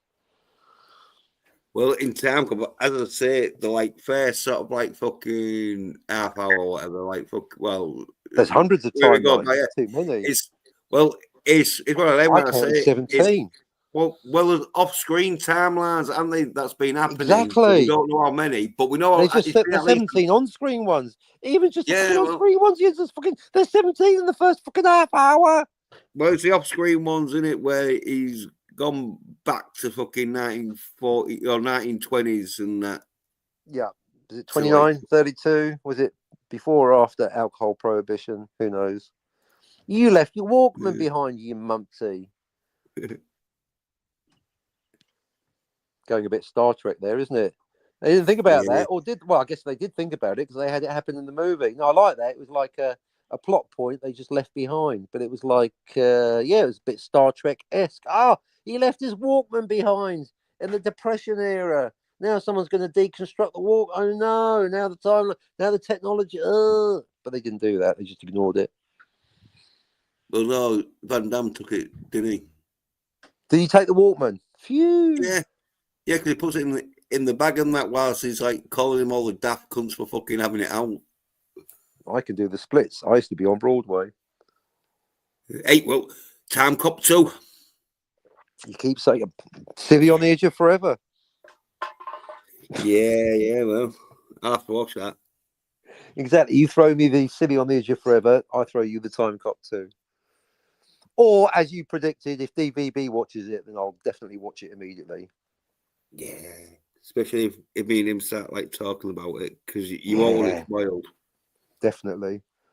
I think I want to re-watch the original just one more time. I need to put in a specific timestamp on where newbies need to start watching it, because I think they're going to find those other 17 or 90, 17 on screen and 90 odd off screen timelines in the first 45 minutes way too confusing. Yeah, they can't handle it, Jens. Imagine Tony watching Time Cop, his head would explode. Well, that's why I There's think your they got homework, Van Damme. Tony. What? That's why I think they got Van Damme to do loads of fucking action shit to keep you amused, because multiple timelines doesn't do it for you. You've seen it all before. No, I think, Tony, your homework... You have to keep you from thinking about how many timelines there is, because they're too busy with seeing Van Damme beating the shit out of people. That and the hot sex. Well, reasonably hot. Not enough lingerie. Too much nudity. Could she not put some shoes on? So, yeah, Tony, your homework. How many timelines in Time Cop? Oh, hang on. I'm getting a text from Tony right now. He says somewhere between 2 and infinity. Correct, Tony. Yeah, correct. You're learning, Tony. That's right. Somewhere between 2 and infinity. Well, fucking done. Yeah, I don't think Tony was Time Cop. More interested in Andor and all that shit, won't he? So you can be like fucking... Scotty won't be... I mean, Tony, Scott. I think Tony and Scotty are becoming one person in my mind. They're just turning into the same idiot. Neelix, Tulix, Nevok, whatever. Yeah, they both don't get... Well, I think in relative terms, Tony's understanding of time travel is not quite as tragically poor as Scotty's, but After Tony's performance 2 days ago, the respect is dropping. Oh, there's an infinite amount of timelines that no one's accessed yet. You all right, Tony? Oh, hello, what she's having. Well, you start writing Back to the Future. Is there What, there's an infinite amount of timelines? Yeah. Like, Is there an infinite amount? I mean, I'm glad he's got more specific because he started off with 3, then he went 2 to infinity, and then 2 days ago he went, no, fuck it, it's an infinite amount of timelines. Yeah, Marty going backwards in time doesn't create a timeline, he just accesses one that already existed, that was identical to the other one. That makes no sense, Tony, even for a fictional story about time travel, which according to physics is impossible. Although you tell that to old man Bird, he'll argue with you. They're in an infinity amount of time, man. But there's Exactly. so many. But there's so many. It seems like there is. Wow. Now that you mention you can't put a number on it, but it's not infinity because, like, fucking. Oh. Well, no, you're right. Yeah. Special moment, folks. Jens gets it. Well, now I can. I've been waiting for this moment, Jens. Why do you think my character is called Captain Infinity? It's about that point. Really big numbers that aren't infinite. You know, like the amount of potential moves in the game of chess multiplied by how many grains of sand in all the beaches of the world, multiplied by how many stars in the sky, multiplied by how many shags we've had this week. I know that makes it 0. Anyway, so huge numbers that are still finite. And that's basically, I've had to make up a word, finity. Hence, that's what finity, huge numbers that aren't infinite. Hence, finity. So I'll take a affinity amount of timelines in a made-up story called Back to the Future, Tony, but I'm not going to cross that line to infinity because that means there's a timeline where you get laid, and that is not happening, not even in a fantastical story comedy. Yeah. Not happening, Tony. Impossible. Yeah, you're right. That's why the universe isn't infinite. Yeah. There's only a amount of timelines that you can have that, like, before it's like, well, nothing else can change. But obviously, that number's so fucking big. Huge. Yeah. It's effectively infinite, but it's still not infinite. Because there isn't a single timeline where Scotty and Jill actually are a couple. It's just never going to happen. Not in a billion timelines, Scotty. So give it up. Face up to facts, Scotty. I know it's something you don't like. Scotty and the Truth don't really have a good relationship, do they, folks? Never mind. Well, I reckon there is a timeline where Scotty's like the bitch in the relationship, and Jill. Yeah, that's all of them. I'd like to see a timeline where he isn't. I've heard him on Jill. He can't go half hour without getting told off. You cuck, Scotty. You're not even getting laid. Telling him off like they've been married for 20 years, interrupting him, talking over him, and ignoring him. Oh, Scotty, I wasn't listening. And telling him off. Well, and telling him if he doesn't like it, he can leave. And that's just in the last 2 hours of the last Jill show. DVB was there. I heard the whole thing. I've been putting notes on Twitter. You're like an old married couple, Scotty. Well, I think Scotty likes none of the sex. Except well, I think Scotty likes that sort of shit. It reminds him of living at home. Well, he already is living at home, so now he's living at home twice. Yeah, he loves it. He loves a dominant fucking woman telling him what to do.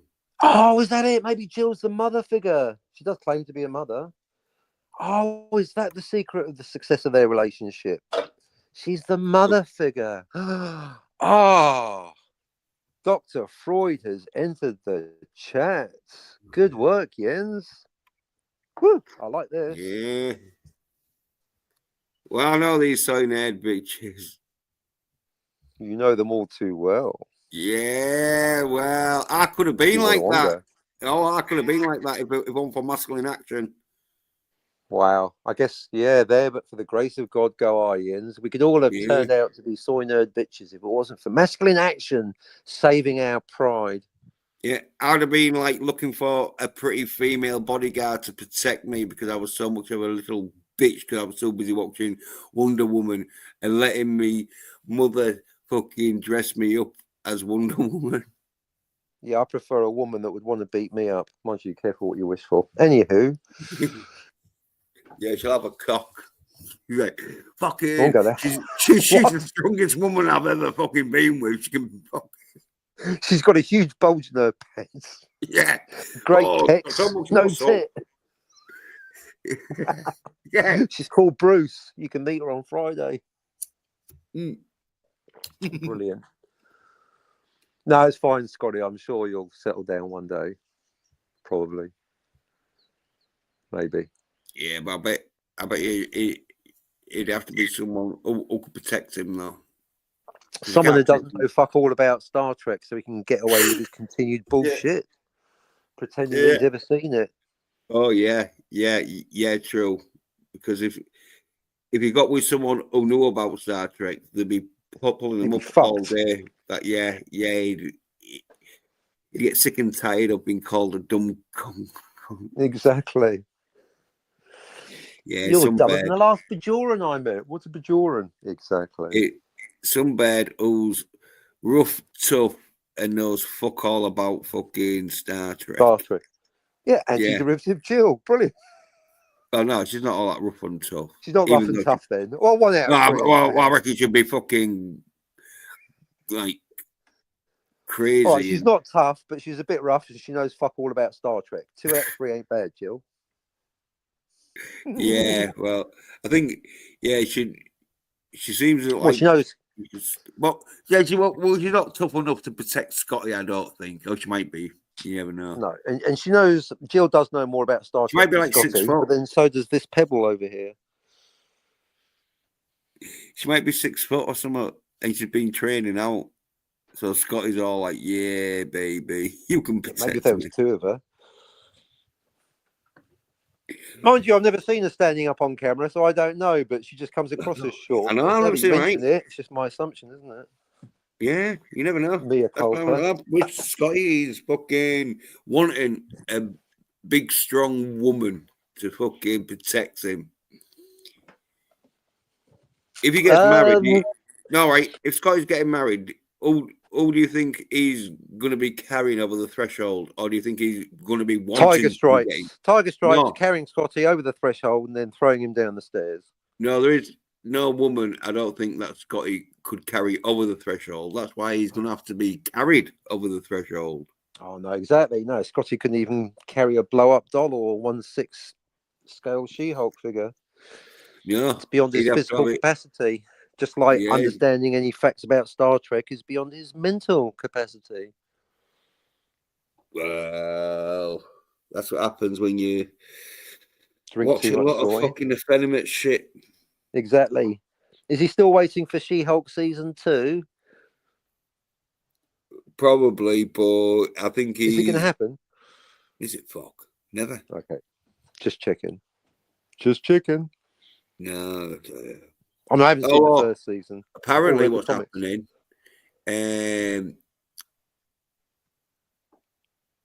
Disney are doing a fucking film with fucking Brie Larson. She's back the bitch.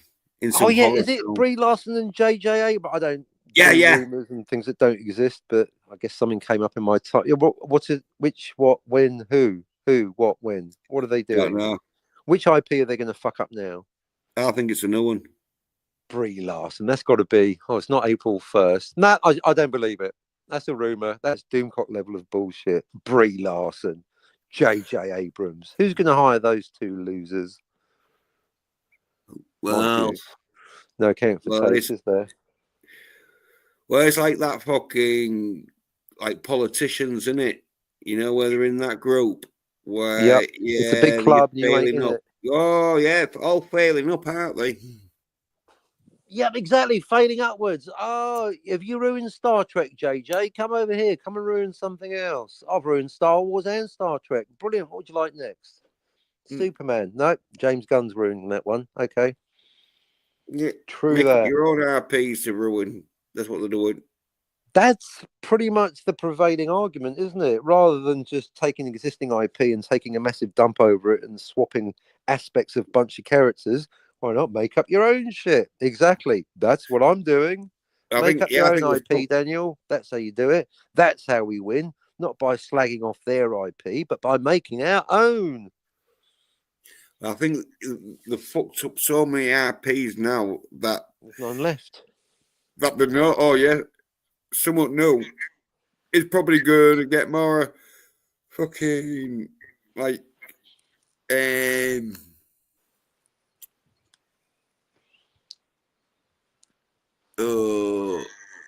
what do you call it? Where fucking people Soapy tit wank. will no, they'll give you more benefit of the doubt. There's more people. The benefit of the doubt.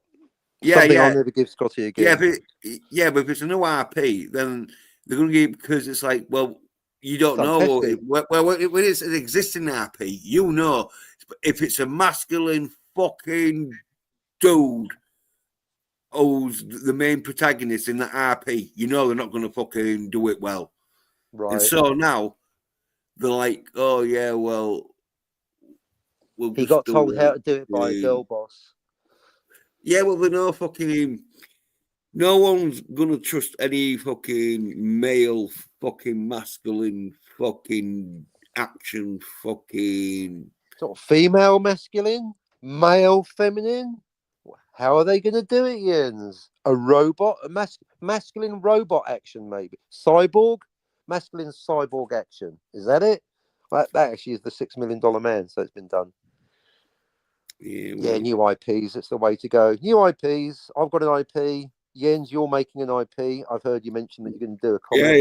yeah. So there you go. Oh, Make I've got a your own few IP. RPs, but A few. it's Wow. so complex for me to fucking put down.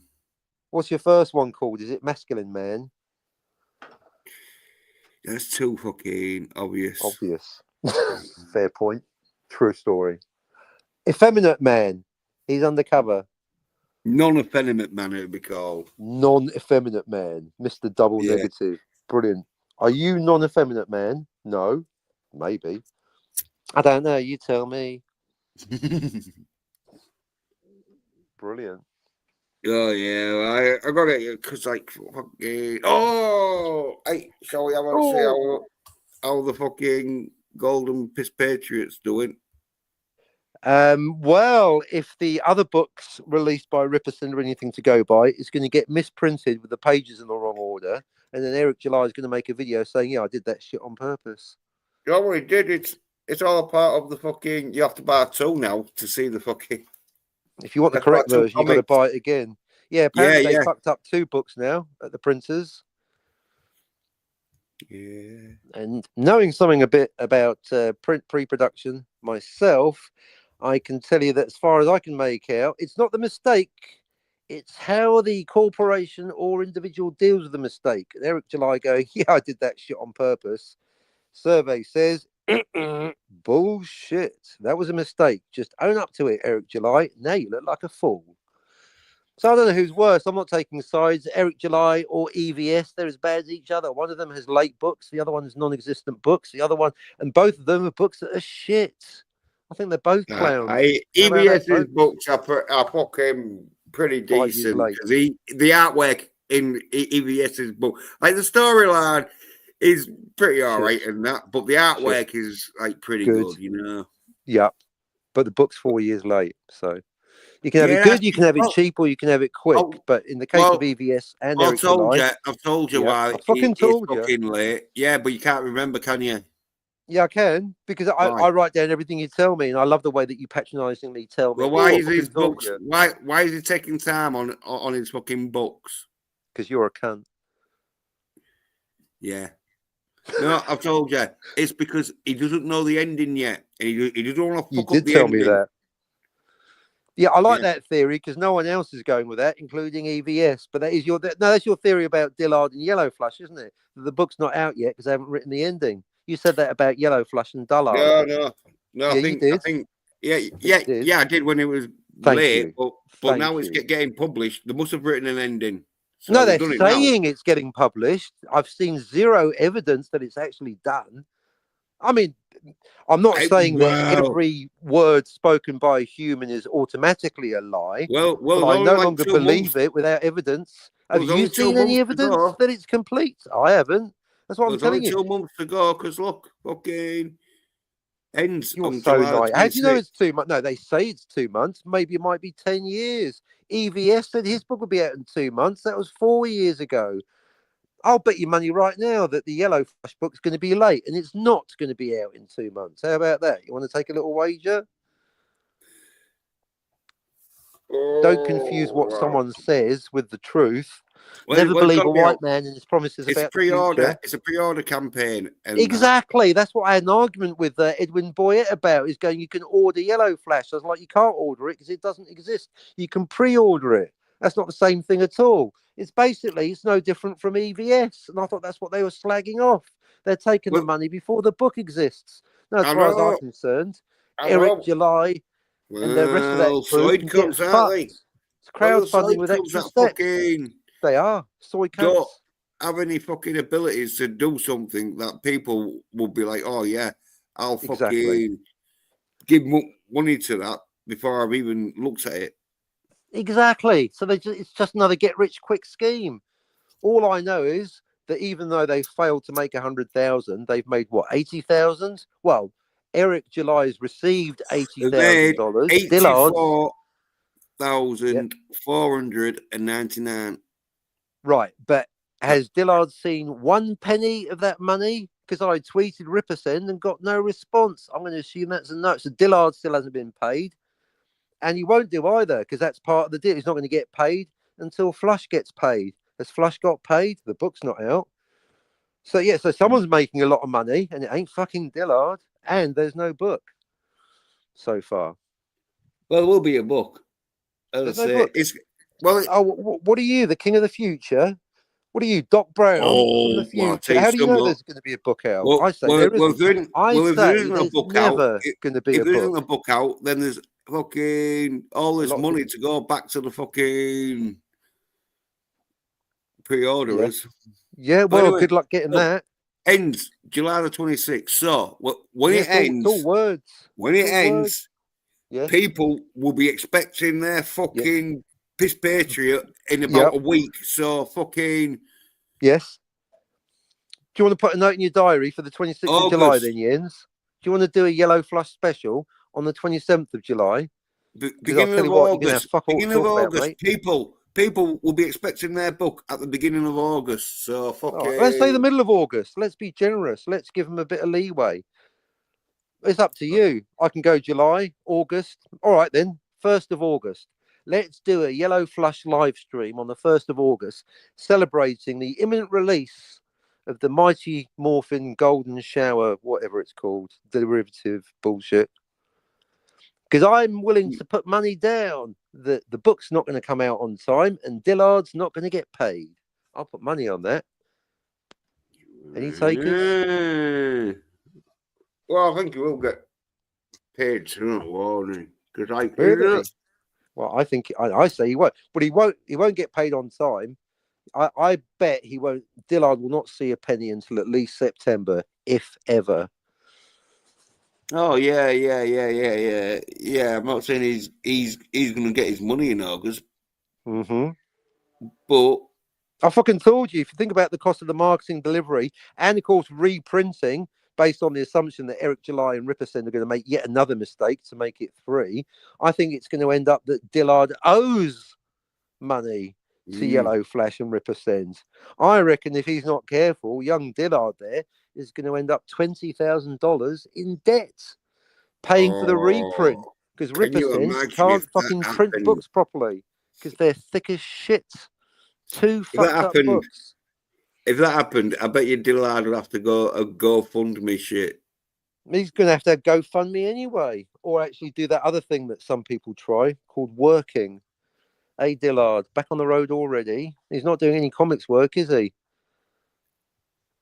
Not since the captain's fucking cash pile dried up. He's had fuck all work, paid work. I think he is doing a comic book with Who someone, for? Who? but well, What? this When? yeah, but this is sort of like fucking Who told you that? Doomcock? Is it a rumor? no, because like No, he it's does have actually like true. no, he does have like Who? other sort of like people that I don't know fucking Yeah, who. me. That was it. Me. I was his cash cow. That's it. I was his cash cow and his pay pig. He's got fuck all else. No, you was one of his major cash fucking flows, Well, but if he has anyone got. else is spending a penny on Dillard, I'd like to see evidence of it. Well, I think there is because, like, if there wasn't, Yes, it'd be like he'd be back to work. Yeah, be back to Yeah. work, wouldn't he? Well, he is back to work. I reckon he's in the fucking truck right now. Stuck at the traffic light somewhere, thinking about his fucking imploded comics career that died on its arse the moment he dumped Captain Infinity in favour of a fucking imaginary paycheck of fuck all money from Yellow Flush instead of taking actual money from me. Well done, Dillard, you big fucking genius. Have fun Look, buying a burger with a promissory note for nothing from Yellow Flash. well, he had that gamble because this could have made He gambled loads. and lost. I mean, Yeah. gambling, that's like the cousin of a rumor, isn't it? Exactly. He's gambling on the on the theory that he's not getting completely fucked over by Flash and or Ripoff. No. He was gambling on the fact that his artwork would, and even if the story wasn't that good, but Which isn't. no, but if his artwork was good, though, some people would have Yes. bought that Pigs have wings, they can fly. just to admire the artwork and that. As Oh, long as the story wasn't too shit, you know what I mean? Yeah. Yeah. If it, yeah, and he could have been making like $1 million. Well, could have been. Well, yeah. Well, he probably like got round about like fucking $750,000 of $1 million if he had made round. $1 million. That's the shape his eyes went, didn't he? Coin eyes. I think he's in probably like about 30% now, isn't he? Because he's probably got to give that other 10% up to the fucking percent. Well, I think you can't change the percentage, but if 40% of minus $10,000 is a debt of whatever 40% of 10,000 is. Quick, do the math. Carry the two, 400. So he owes Ripperson $400. 4,000. Oh shit! Back to school for me. Oh, you're right as well. Carry the two. Yeah, especially if Ripperson fucks up the printing, which, as I already fucking told you, they screwed up the printing on 2 different titles now. Yeah. So 3rd time's the charm. All they have to do is print 1 page of Yellow Flush upside down, and that's it. Job done. Game over, man. Game over. It's over. Yeah. Pressure's on. Well, the artwork looks so shit. You probably won't be able to tell. Okay. Why has that German got a withered arm? I know. Oh. Well, this is funny how things turn out. Yeah, this is where Dillard's fucking shown his artwork to be fucking very below par in that aspect. I still like his artwork. I think we've agreed to mildly disagree. I half agree. I think Dillard. Well, I think actually you said he's inconsistent. Dillard on a good day is good. Yeah, but the thing is, though, he might be able to maybe do 1 or 2 sort of like half decent sort of like pictures. But he follows it up with 7 shit ones. Yeah. But if but if most of the comic books going to be like shit pictures like we've seen, and that, it's like fucking true story. Yeah, it's like getting a fucking crate full of apples, but fucking 70% of them are fucking rotten to fuck. One bad apple ruins the whole bunch. Yeah. AFK BRB. I'll be right back. I've got to go for a minute. I'm not snorting coke off a stripper's tits, by the way. Rakator Law. Back in 2 minutes. Right. Yeah. Yeah. So as I say, Dillard had his chance to shine.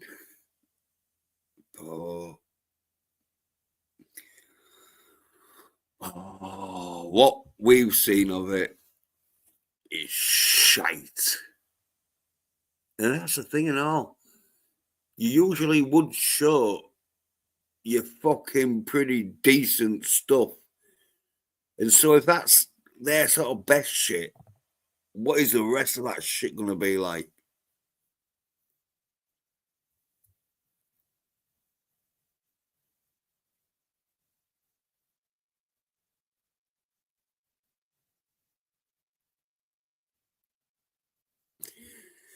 And the fight scenes are going to be shit.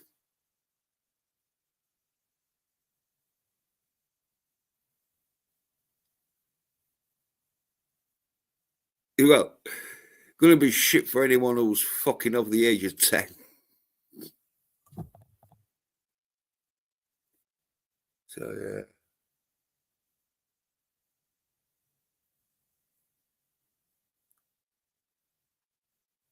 Totally fucking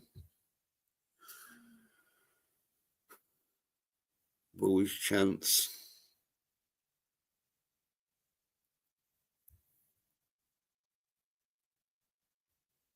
But that's because everyone was ass kissing Dillard. Oh, you're real good, Dillard. So, of course, he's going to fucking think, oh, yeah, well, that's good enough.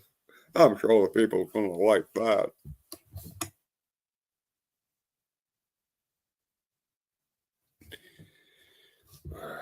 There we go. Sort of like when you let a fucking toddler fucking do a grown-up sport and they just fucking totally get wiped out. It's like, might be a learning for Dillard. As I say, it's going to make or break him.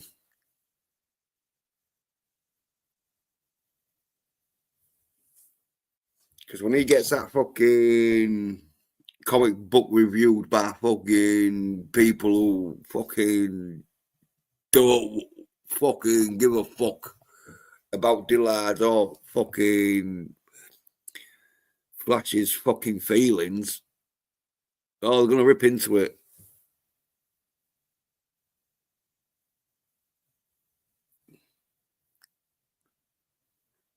Then Dillard, it'll be a situation where it's rather give it up or fucking get good. Because if you don't get good, you're just going to get fucking slagged off again.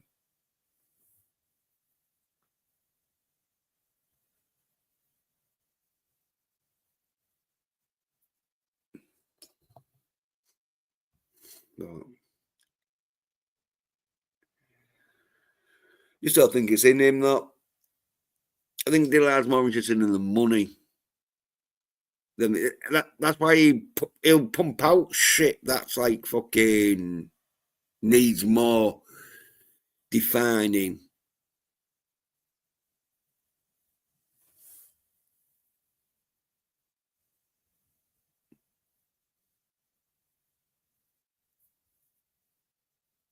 If it's one of them where he said, "Oh yeah," like obviously releasing it, you can't say, "Oh yeah, this is just a rough copy."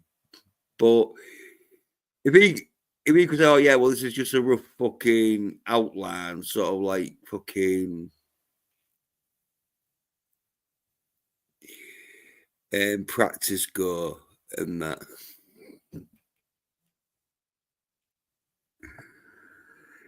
I'm gonna get some better artists in to fucking really draw some fucking nice artwork. Then you're like, oh yeah. Exactly. Yeah, I think he might as well start looking for a new career, but I could be wrong. Oh yeah, well I'd say it's gonna make or break him. Either he'll have like three options. Yeah. Either give it up.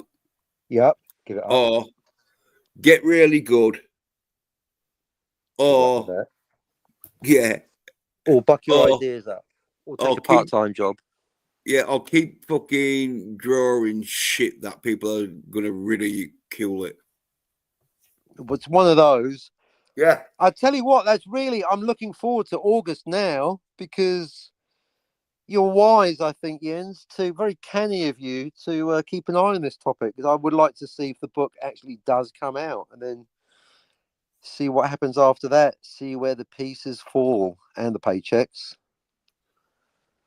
Yeah, well, as I say, I think Dillard's going to wind some up, but it's not. It's well, even Van Scarver, and even Van Scarver does know a lot about fucking money. He's good at getting Profit. money.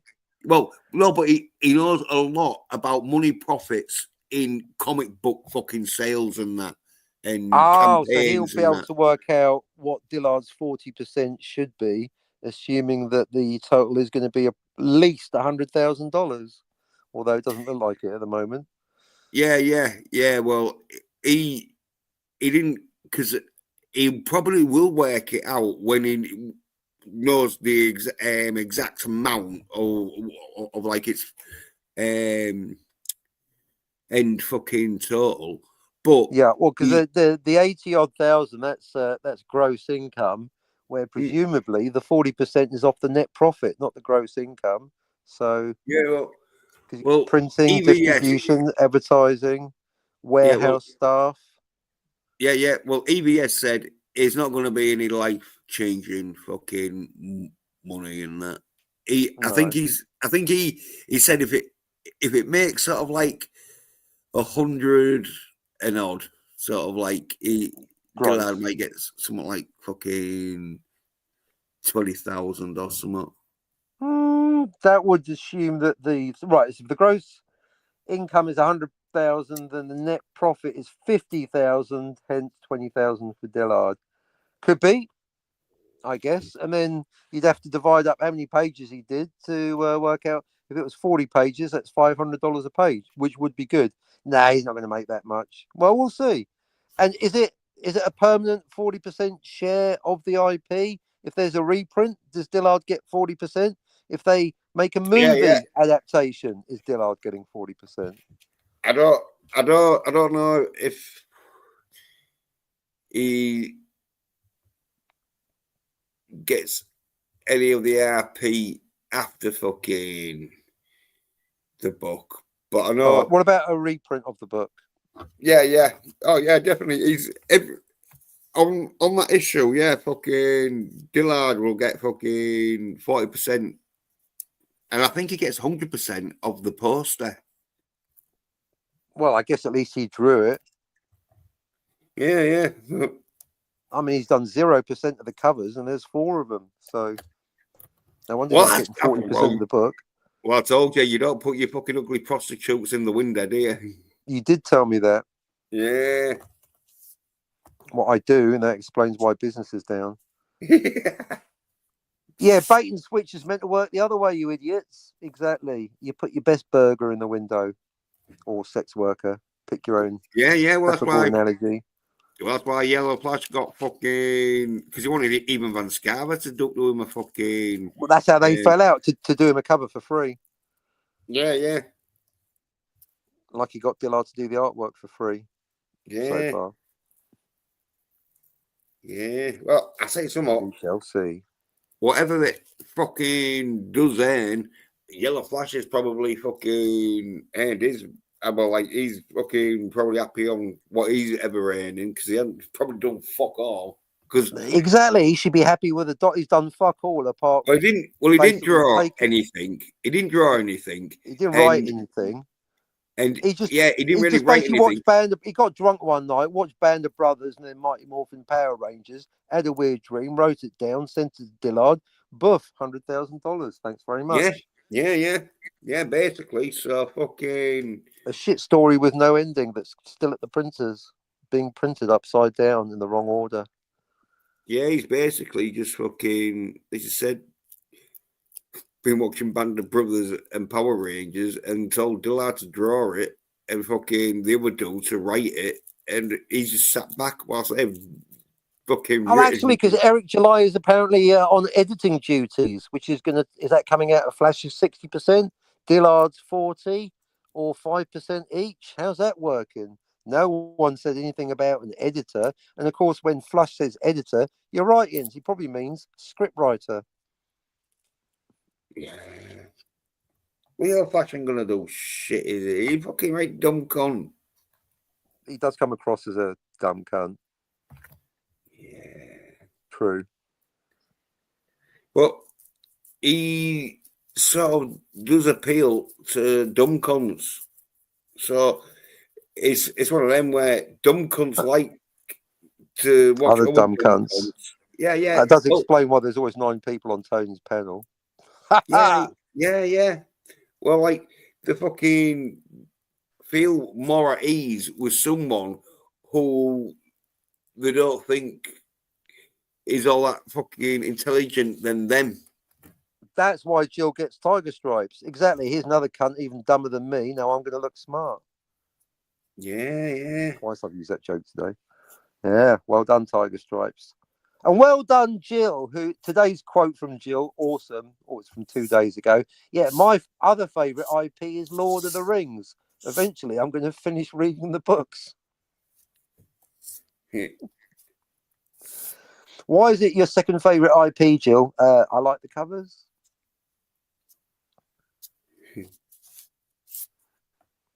Well, that's 2 hours. I reckon another half hour, unless some hot chicks show up. I mean, it's your channel, but that's my feeling. Yeah, I'm good for another half hour. Oh, well, excellent. 25 minutes. I got it out of my system. I had to respond to all that dumb shit that Tony said, as well as Ginger Ninja, or whatever he's fucking called, and his 2 mates. Ninja Bear, it was. Yeah. So to recap, Ninja Bear, everyone knows what canon means, apart from arguably you. Well, I think it was that everyone thing, wasn't it? That Angry Beaver. Oh, that's it, Angry. I mean, after a while, it was just people shouting. So it's just 2 morons and 1 clever-sounding English guy who was patronising. Yeah, I think it was Angry Beaver and someone else, but yeah. Ginger Ninja and patronising English guy. But yeah, before coming up on the Ends channel, learn what canon means. Be prepared to explain what canon means. Accept as given that a movie based on a novel is going to automatically retcon at least 1 word out of the original novel, and therefore it's not canon, and therefore they're not canon to each other. They're just 2 different timelines. Or if you're DVB, universes, 2 universes.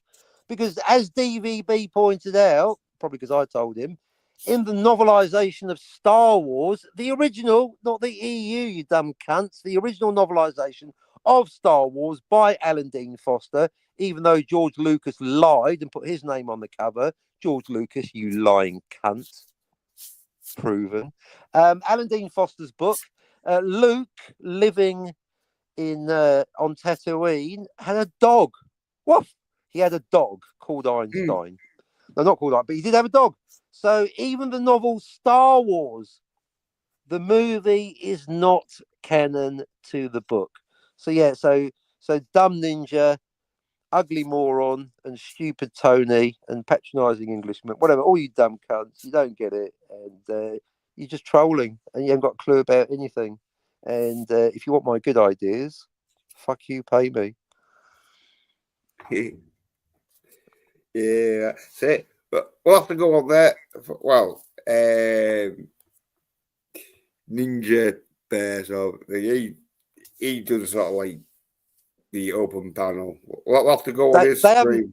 They haven't come back here because they know that they were trounced. They know that anyone with half a brain cell knows that pretty much every word they said, every sentence they uttered was complete nonsense that benefited no one apart from arguably themselves and their parole officers. Were no wiser for having listened to their nonsensical diatribes, and in fact were probably a little bit worse off in the old intellectual department listening to those dumb cunts. I mean, Tony's infinite amount of timelines. What the hell, Tony? Stop drinking on fucking air.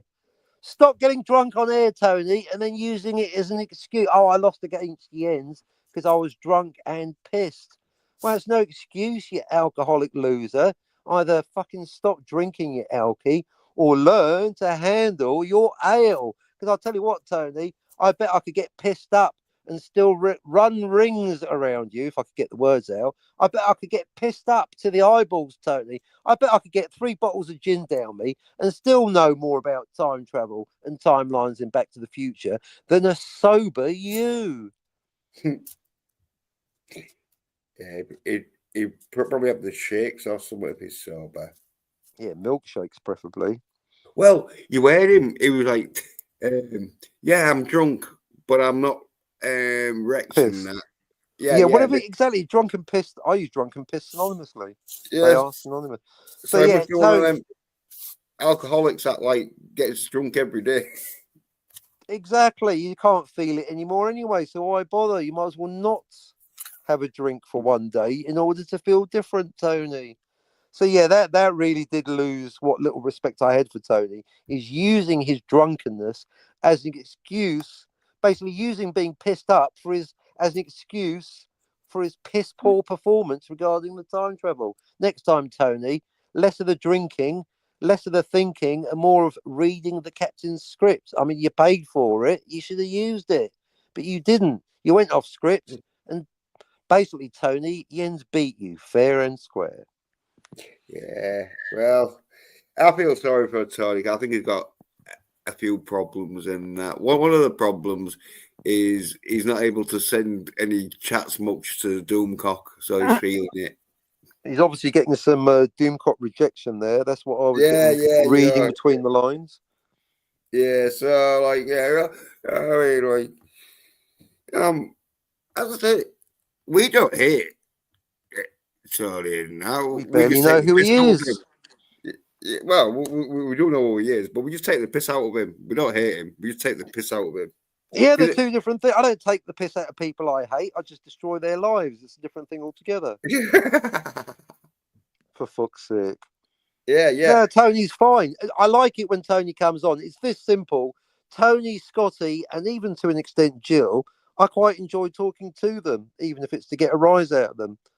No, I'd be very happy to talk. That's the entire thing. Because Tony didn't actually ask what my problem is. My problem is that Tony and Scotty come up here onto the Jens channel whenever they feel like it, because Jens is brave enough to put out a link to anyone, but they don't return the favour, do they? There's no reciprocal gesture from the Tony channel. No, he's got enough room for 9 other cunts, but not us two. Bit of a double standard, Tony. You go on the Jens channel, but where's the invitation extended to Jens? It's not forthcoming, is it, Tony? You fucking hypocrite. That's my problem with you. Not that you bothered asking. Double standard motherfucker. Apart from that, he's fine. Well, I think Tony's a bit like Chris from the Rail Review, where they want to go mainstream, so they don't want cunts like me and you on their channel taking the piss out of them. I guess not. At least Chris sounds like he's on the mainstream. But Tony was also saying that he's getting most of his popularity and his money from doing basically karaoke. And that doesn't surprise me because you're a mediocre singer, Tony. But as a time travel analyst, you are shit.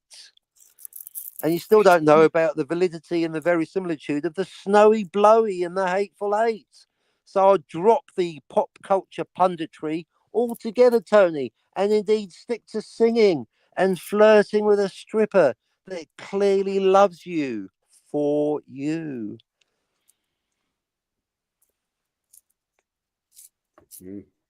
I guess DVB's not coming up today. That's always my hope. You know that, Jens. I'm always hoping. Yeah, and it's nearly 5:00 here, and he's sort of like fucking 8 hours, I think, behind. So it'd be like.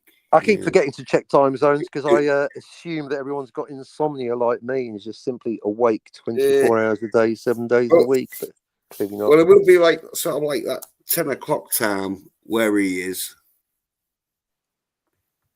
So fucking. I've got a much looser system. He's either here or he is not here, and he's not here. He's got a spidey sense of feeling he's not going to come up any more than Canadian Spider-Man. He fucked off pretty quickly, didn't he? Yeah. Got rid of him. Well, I don't know why he didn't stay or what. I think it might have been you, Captain. Yeah, it was me. I was quite deliberately goading him because the last thing he said to me from behind the block was, "You're smarter than this, Captain." I'll tell you what, Canadian Stephen, man, if you're going to patronise me like a wanker, then at least have the balls to come up and talk to me like a man instead of flinging your bullshit word salad from behind the fucking block on Twitter or the chat on Jens's channel. To be fair, I Tony, didn't. Scotty, Jill, Spidey, all of you. You're fine as people. I don't have a problem with you. I have a problem with the absence of you. I have a problem with the absence of you, the blocking of me, the preemptive blocking of me from your chat before I've even said or done anything against you, and then slagging me off, and then having a little backstage little fucking wank moan sessions. You got a problem? Be a man.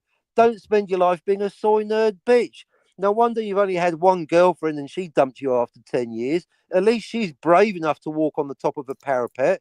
What are you doing up there, darling? Said Spidey. What are you doing down there, you dumb cunt? You're dumped. What do I mean? Well, to be fair to him, though, I didn't have the link in, but he could have fucking if he wanted to come on, he could have fucking drop me the link, and I'd have like said, oh, yeah, but he didn't. So, but he didn't. Because he won't. Because he's scared. I say, I think he's got a problem with you. I think he was one of them where he didn't want to come on because he knew he'd got into an argument. Maybe that's why he left or sort of like stopped fucking typing in the chat because he didn't want to get into an argument with you. I don't want to get into an argument either. See, I get it out of my system, and then he comes on. I can be as nice as pie. If that's the criteria, if Spidey says I'd like to come up, Jens, but I'm afraid that the captain will be shouty at me, then I promise to be super polite or even muted. If that really was the deal, if that's really the reason, I don't want to argue either.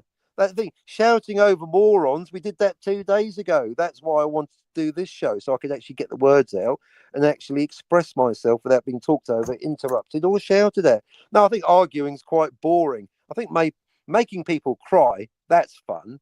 Yeah, smashing people's delusions, that's enjoyable. But just arguing and shouting over each other, tedium city. If I want to get bored, I'd listen to Anti-Derivative Jill. Thank you so much. That was the only message he left, which is we know a pun on canon, which we were doing 4 years ago. Well done, Spidey. Slow clap for the slow wanker.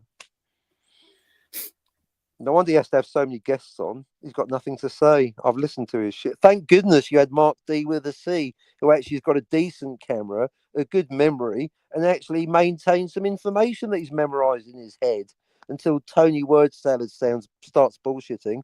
Oh, hey, Spidey, I can see that's a Polaroid, I can tell. No, it's a Kodak, Tony. Oh. If you don't know, Tony, if you don't know, don't bullshit. Just keep quiet, okay? Yeah. Better to stay quiet and people to think that you're an idiot than to open your mouth and to remove all doubt. Hey, Tony, with the infinite number of identical timelines. Oh, yeah. There's this dude who I've been hanging around with. Bit of a mate, but fucking... He's a right dumb cunt. Get this. He was trying to fucking put like an audio sort of cable from his phone into his sort of like speaker. Well, yeah, he was playing a song, but I could hear it off the phone. So I said to him, I said, oh, well, there's something wrong with the cable or the phone because you're not supposed to hear the music because it's supposed to be going through the cable. Right. And, well, anyway, fucking, I went something and about 5 minutes later, he sort of like fixed it and that.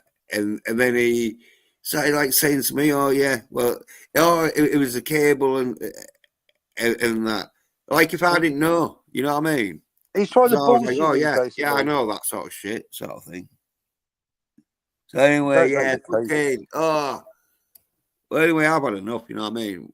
Because like, instead of saying, oh, yeah, you was right, it was the cable, he started making out like he'd fucking figured it out himself. So unless it's fucking dumb as fucking, he can't remember me fucking telling him 5 minutes ago that, yeah, the cable fucking is not working or the phone's not working because you can hear the music.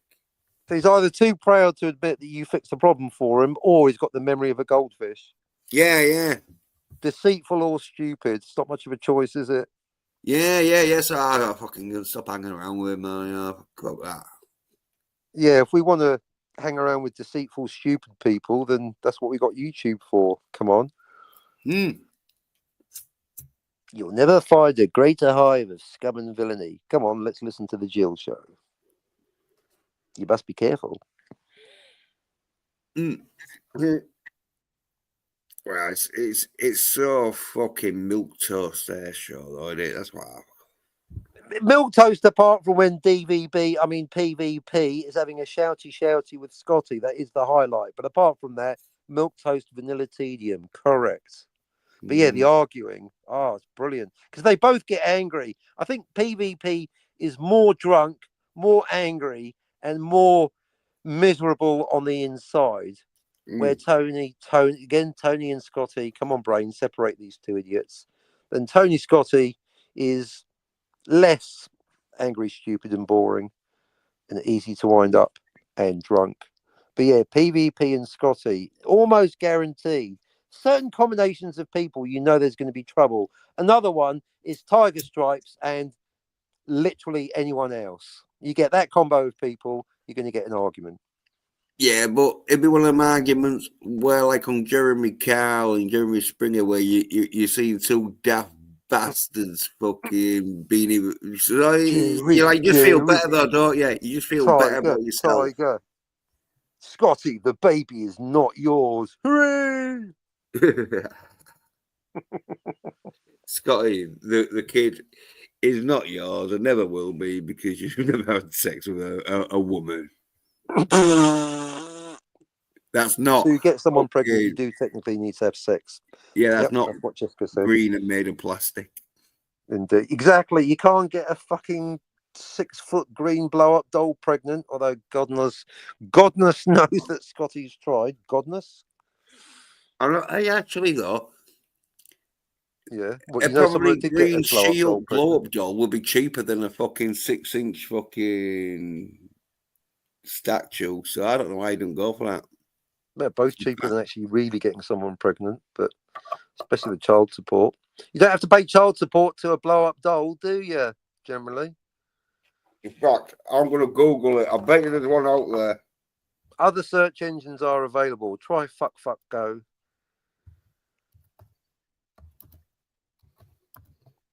I did have a look on eBay for the She-Hulk green doll that Scotty was talking about. I couldn't find one. That's why I thought maybe this is just a big joke, but he keeps talking about it. I mean, he's true or not, Scotty is committed to the bit, but even Jill won't cough up, so maybe they don't exist. Either that or no one cares about Scotty. Or maybe both. Or neither.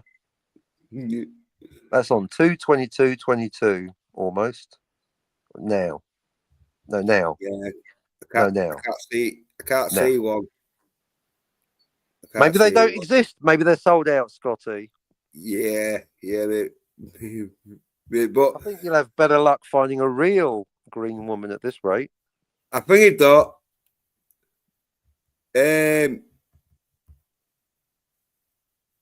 Yeah.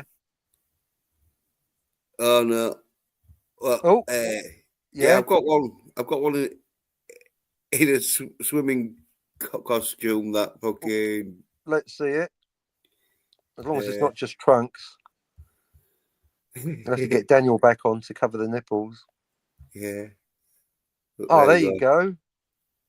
Oh, you can see. What about whose is that giant hand? Could be Scotty. That is pretty realistic, actually. I mean, apart from the size difference. Has she joined Baywatch or something? Look at the red on that bikini. That's not a bikini, it's a swimsuit. Pay attention. Oh, here we go. Uh-oh. Oh, this is... Yeah. Oh, no. You found another one? I thought it was a full-size one, but this is more masculine looking one for fucking Scotty. Oh, there you go. Yeah. You know what I mean? That's more like it. Yeah. Full articulation. Yeah. Oh, a bit of a collar, though. Well, maybe she's got a bag of onions swinging around her neck. Yeah. Could be a bad paint job. I reckon. But apart from that, pretty good. Yeah. It looks like she's got the infinity symbol on her t-shirt. Oh. So how big is that one? Is that 1 foot, 1/6 scale. I don't No, know. seriously, that's the one, the Blade Runner. The ones I've got, I think, are 1 foot, Don't know. like that James Bond. It's one, but Oh, that's, look at this one. yeah, go on. It's got replaceable hands and a nasty face. So Oh wow, that for the real yeah, hand job. yeah. Scotty Oh can my get a goodness. fucking angry hang job on fucking Shield. Wow, he's not going to get one off Jill. I didn't realise there were so many figures. I like the swimsuit one. No, I think the second one, the onion bag one. Oh, look at there's this one. This one looks more like Jill. Oh What, does it have an annoying voice? no, but Well, how's it like Jill then? it's The smiling actual sweetly. size. It's smiling sweetly, like if it fucking wouldn't like fucking destroy you. Anti-derivative She-Hulk. There it is. And a gun, because she can't fight properly because she's still a girl. Well, she's broken it and all because she don't know how to use guns. A super heroine with an M16. What the fucking why? Yeah. I didn't realise that's 4. I didn't realise there were so many toy She-Hulk dolls available, Scotty. It's like all your Christmases have come at once. Yeah. Oh, and now this one, hey, it's only fucking 20 quid. Reduced from 25 quid. Yeah. What is it? A kebab and chips and a Oh bottle of pop. it is like the fucking Tatiana Vasily. Yeah, it's a fucking doll, but articulated. Brilliant. Oh, she can talk good. She can do the splits while talking politely, reciting Vogon poetry. What do you think of my Vogon poetry? Or what the fuck do you think I think of your Vogon poetry? It is by definition boring. And look, it's 6-inch action figure. Brilliant. That's the best offer Scotty's had all year. Yeah, look at that. It comes in a 6 nice inches of action, Scotty, which is more than you've ever promised a woman. Even comes in a nice She-Hulk box of legends. Oh no, he won't be able to get it out of the box. Scotty's a bit clumsy when it comes to opening the box. Yeah. He's all fingers. Oh, He's look all at thumbs. this pose. Crutch. He's got crutch shot now. Look, he can see her crutch, even though she doesn't. She's got Bloody more. aliens. You can see what she had for breakfast. Well, she's got more balls than the Golden Patriot. I reckon at that angle you can tell what religion she is and everything. More balls than the Golden Patriot. They should put that on the box. Or maybe is there going to be a Mighty Morphin Golden Patriot doll? Excellent. You can put them into fights. She-Hulk versus the Golden Shower. Awesome. He's gold, she's green. It's perfect. Well, let's compare. Who's got the biggest balls? She-Hulk or the Golden Patriot? Oh, that's right. She-Hulk, because Patriot's got no fucking genitalia whatsoever. No. So you'd have to go with She-Hulk. I'm afraid so. Yeah. Yep. It's clearly the evidence is there. They might be only labia or labia, but at least they're there. Yeah, Mighty Morphin Golden crotchless, dickless wonder with no balls. Yeah. No wonder he can't break 100 grand. No wonder Dillard ain't getting paid a penny, eh, folks? All that work for nothing, Dillard. There's 2 books you fucked up, Dillard. The old, it's like Girlfriends, isn't it? The old toot and on. Dillard went coin-eyed, thought he could do 2 books at the same time, ended up with fuck all. Yeah, well, I was saying people was telling him he was good, and so he wasn't was. gonna fucking do too much different from what he was doing because people were telling him he was good. That's true, actually, because even people at the top of their game, or especially people genuinely at the top of their game, never stop learning, never rest on their laurels, never don the t-shirt of "I'm number one, why try harder?" But that's maybe what happened. Dillard thought he bought into the bullshit that he's number one and stopped trying harder, and that's why he's now unemployed. That's on 2:30, aren't you, Dillard? On 2 hours and 30 minutes. Right, that's it. I'll give Dillard I'll give Dillard a minute to show up and explain himself, but I think that's the show, Jens. It's brilliant. I've been pumped the entire 2.5 hours. It was perfect. Yeah. We had a bit of a fucking good talk and that, and a good laugh at the expense of others. Yeah, showed some She-Hulk dolls, so Scotty will be happy. And didn't do a single bit of moaning about Section 31, which makes this immediately better than Anti-Derivative Children, Scotty. Because if you don't like it, then don't fucking watch it, Scotty. All right. Yeah. Oh, I hate Section 31. Then why'd you make a 3-hour fucking show about it and then go on the Trevor Show with Jill to talk about it for another 3 hours? That is basically hating for clicks. That, Scotty, is exactly what you slag off Doomcock for, Scotty. You, my friend, Scotty, have become exactly the thing that you claim to detest. Doing hate views for clicks. Oh, I don't like Section 31. After the third wank, I gave up. Well done, Scotty. Now watch some real Star Trek. Yeah, it reminds me of that time when I was off my face and that, and must have been a Tuesday. Yeah, and this is really young, sort of 19, because was go 18, 19, because we were going out to a nightclub and that. Yeah. But we'd stopped off at one of my mates' grandma's and that. And she had some of these moccasins, right? Well, I don't really like stout. What? Shoes? No, it was this stout beer called moccasins.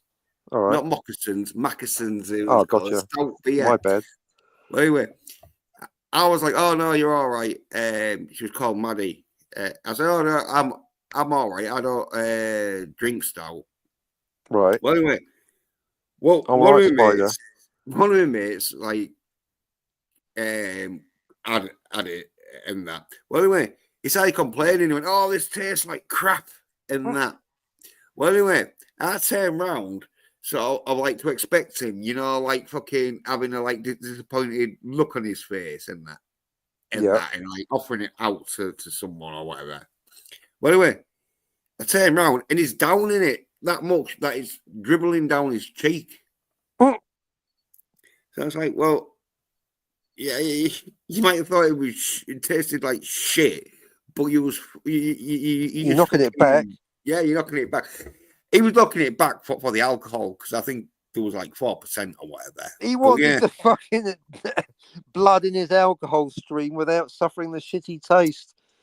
Yeah, fair enough. We've all drunk Heineken once. Yeah, so that's what they do. They complain about some shit, but then they watch it, and it's like, well, you're only watching it to try and get the views, and so they're putting themselves through all that punishment just to get the views. It's almost not worth. So basically, watching Section 31 is like having a shitty beer or a pissy beer. Indeed, it's not worth it. It's not worth it for the buzz, Scotty. Don't bother. I know, but doing it twice. But that is Scotty's MO. Whatever Scotty complains about, he'll be doing next week. He complains about something Tuesday, he'll be doing that thing Wednesday. That's Scotty, isn't it?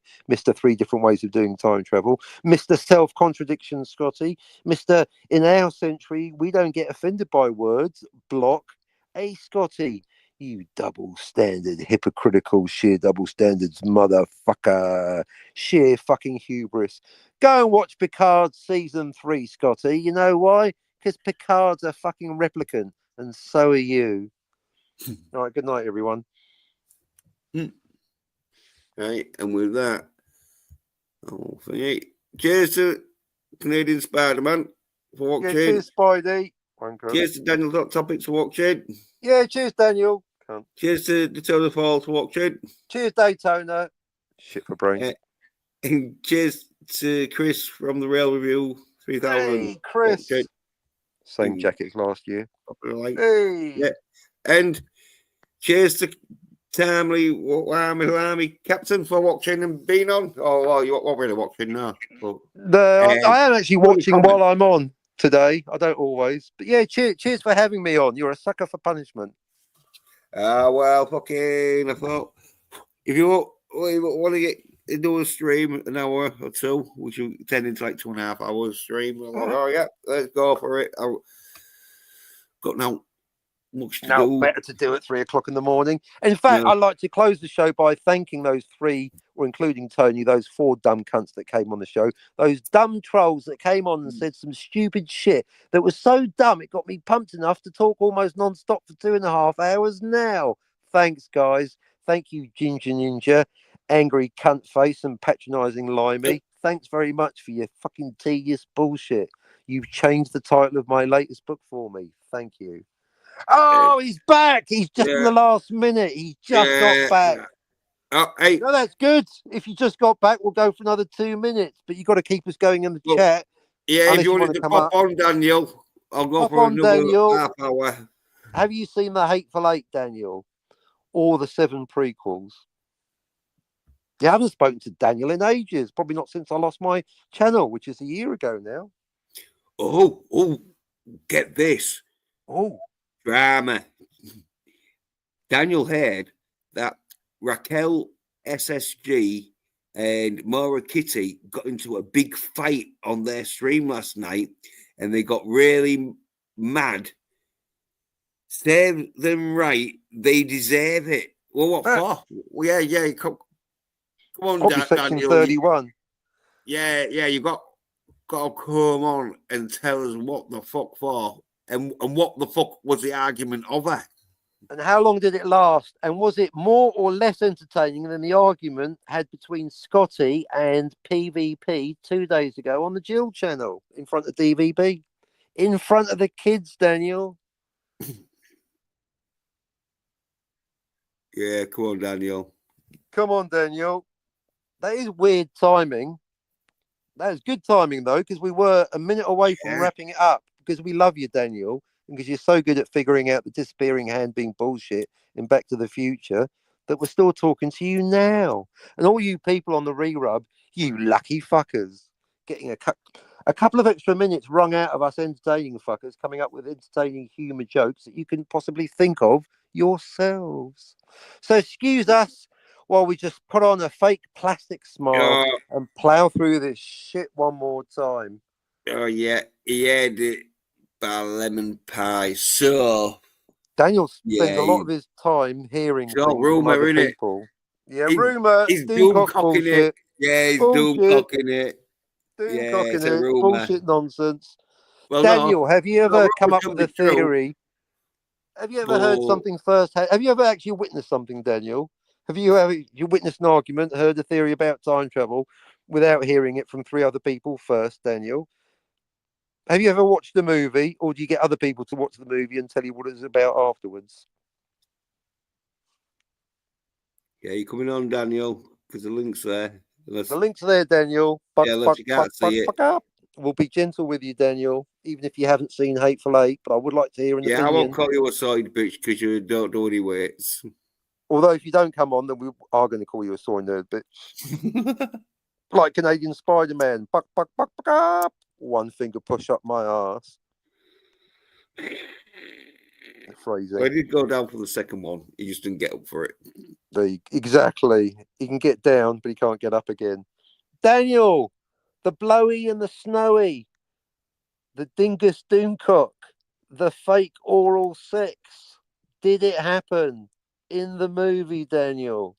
Tony says it was on screen. It was. I don't mean shit. Are you coming on, Daniel? Give him 6 minutes. I'll go till 2:45. I'm like you. I like the quarter-hour ending. So I'll give Daniel 6 minutes, and if he doesn't come up or at least entertain us in the chat, I'm fucking off because I need $100, Daniel.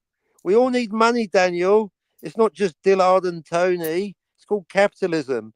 We all have bills to pay, and in fact, I got one coming up tomorrow from Adobe. So, in fact, it was late yesterday. So, $100, Daniel, and I'll talk and entertain you.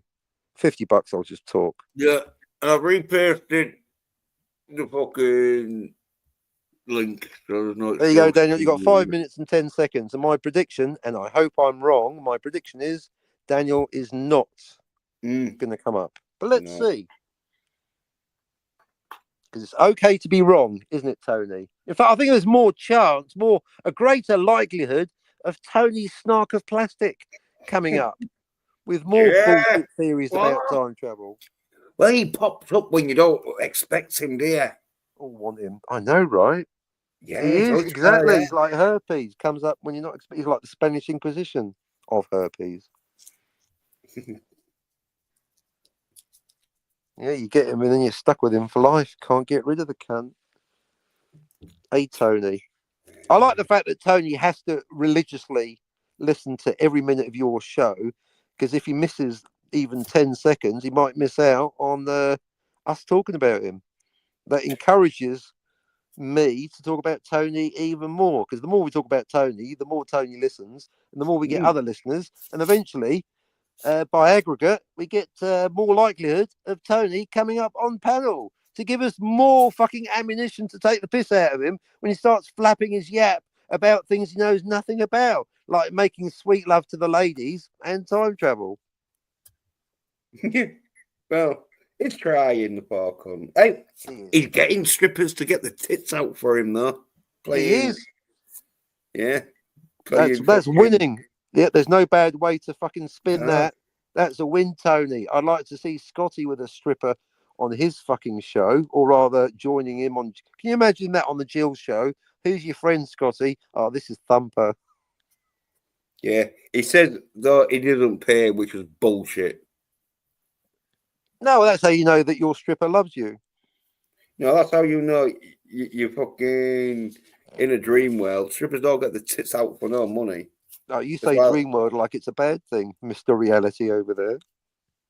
The walls of reality will come crashing in, Tony. Take this pill and your stripper girlfriend will disappear and be replaced by a wife that doesn't want to make love to you even on Saturdays because you've been married for 6 months. Take the pill, Tony. Take it now. Yeah, so...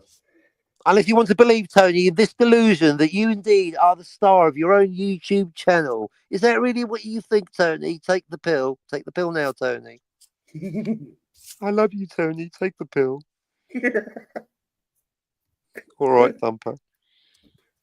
We can be back at fucking Recall. I love you. I do want you to make that video about Total Recall, though. Not for my sake, but for those morons that came on 2 days ago, because they clearly don't have a clue.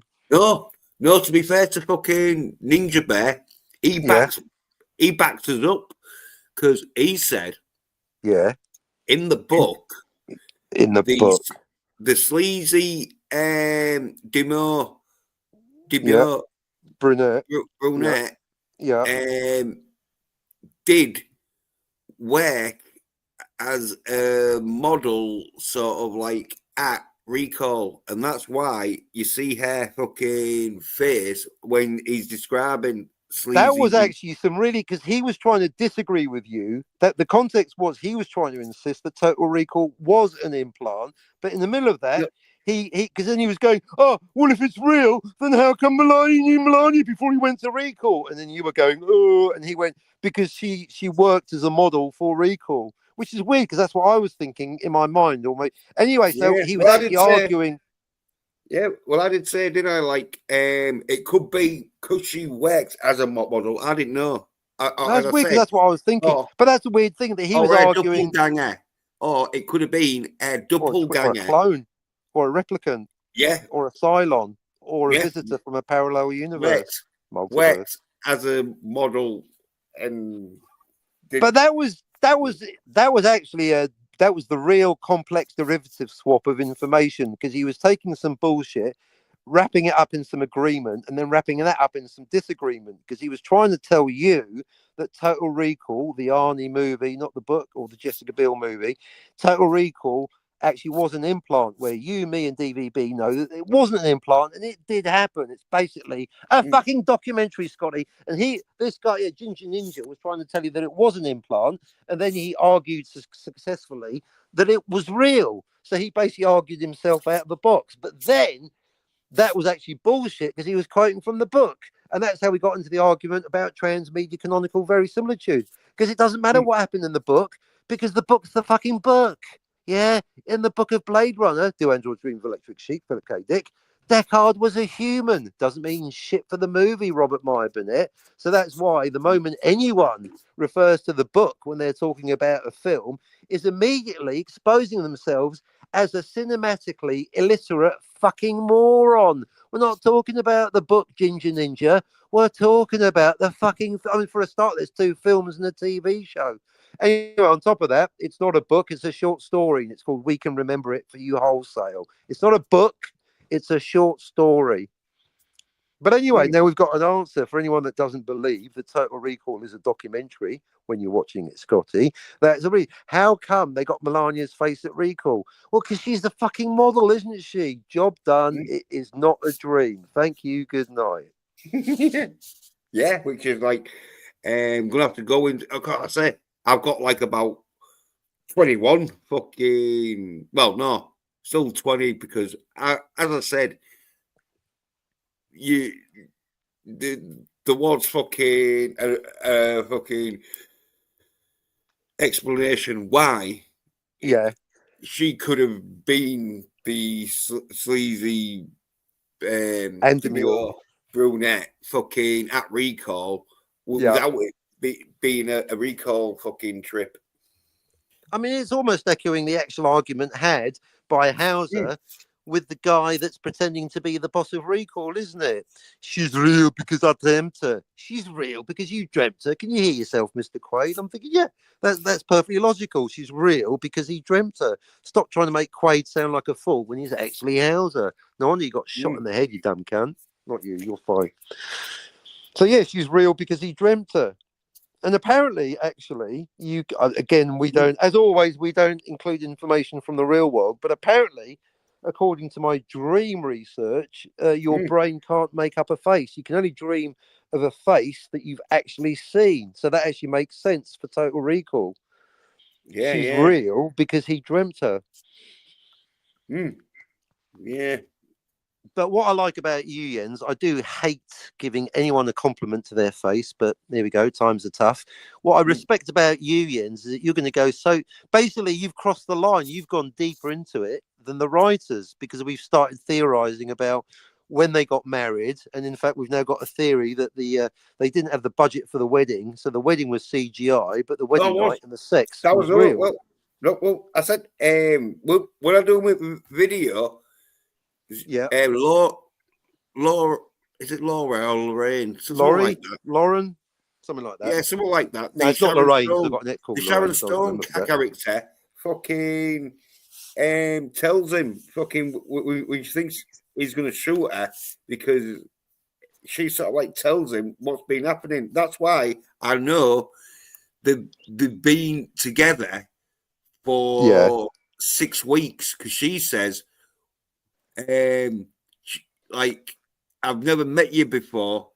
Before 6 weeks ago, right? When I was assigned to like fucking, and then she says like fucking, the messed up your mind and that, because everything else before the 6 weeks is basically memory implant, which makes sense because I can tell you as I've already told Jens, but for you, Daniel, you can tell that they haven't been really married because they're having sex. Because they can tell they're not married. Boom. So but I'm not. There's more questions. I said there's more. You must do that video because I'm still. It's a known unknown. I'm still not quite sure in which context. I know you've told me. I know you've got a theory about the state of his mind when he met Melania. But if you went undercover, then they found out that he was working for Cohagen Das, which is why they realised that the mutants can read his mind. So that's the whole reason for putting him in recall, or not recall, but under the implant in the first place. So he forgets that he's actually Hauser, because he doesn't want to be Hauser, because he wants to be Quaid, because the mutants know he's Hauser. He won't let him in because Hauser works for Cohagen, but Quaid doesn't. So they won't let in Hauser, but they're letting Quaid. Right, PlayStation number one. But that means that he had to meet Melania as fucking Hauser, got found out, and then that he went under, had his false memories, and came back as Quaid. But then that means that Melania must assume that he's Hauser's twin brother, identical. No. Well, damn it! I thought I had it then. She sort of like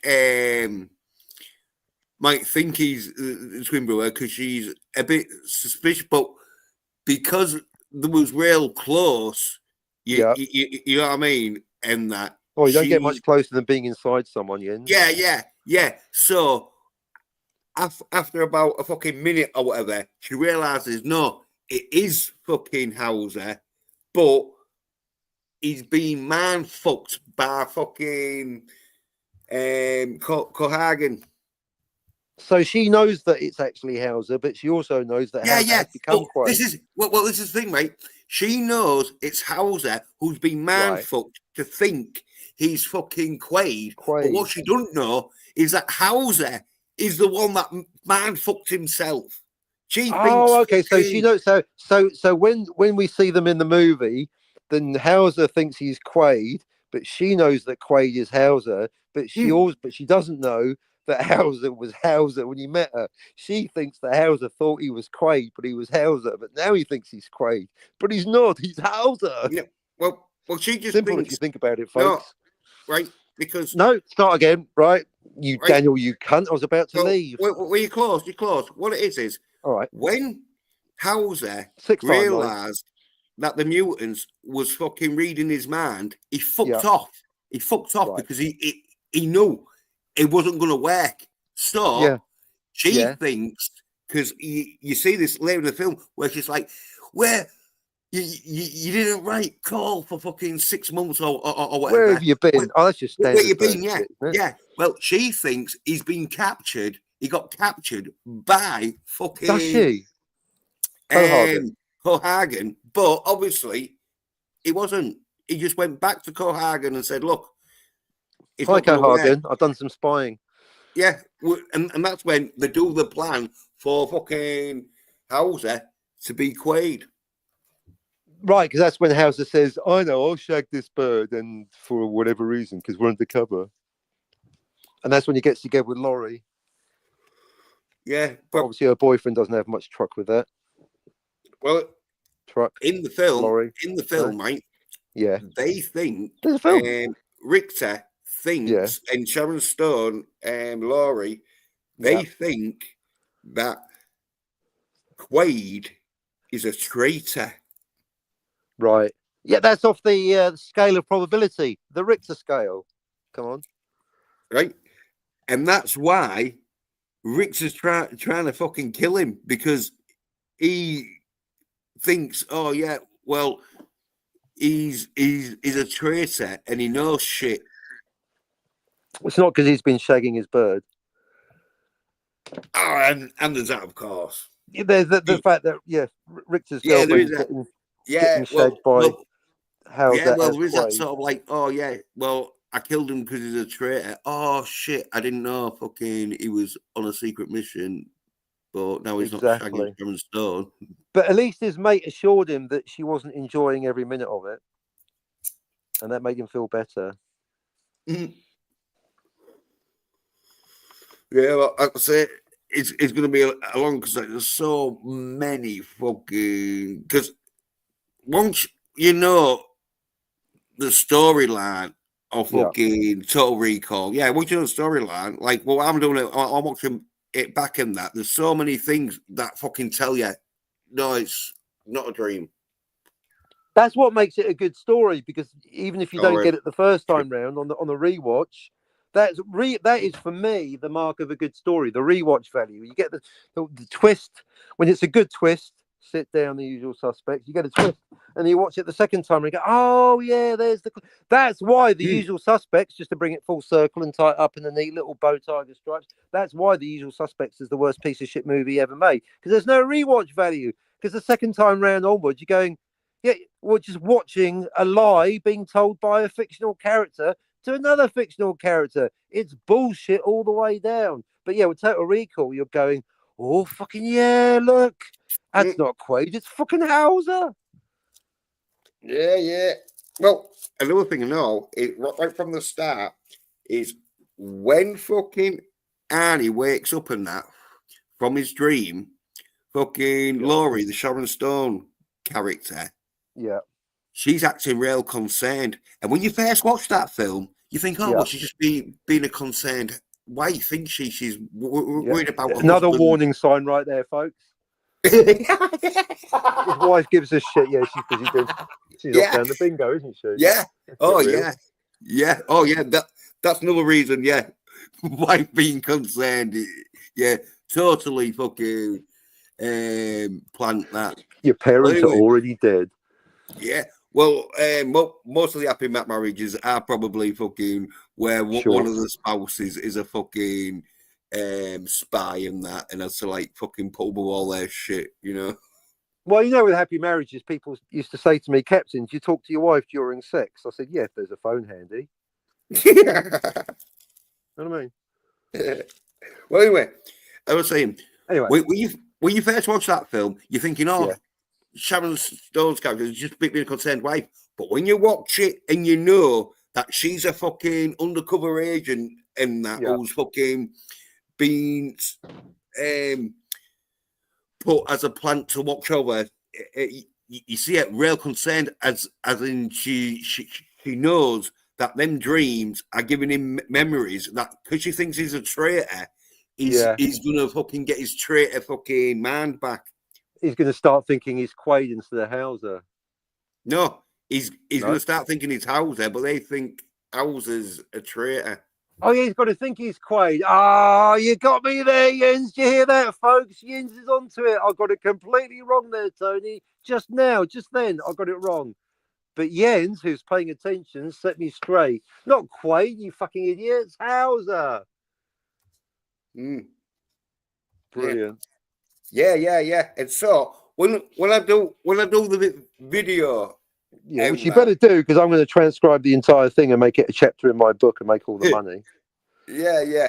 Well, because I'll have pictures up and that. Cause that's what I'm fucking doing now. Because it's one of them where I've got to get the screenshots, so you know it's a visual aid, which is always helpful in that.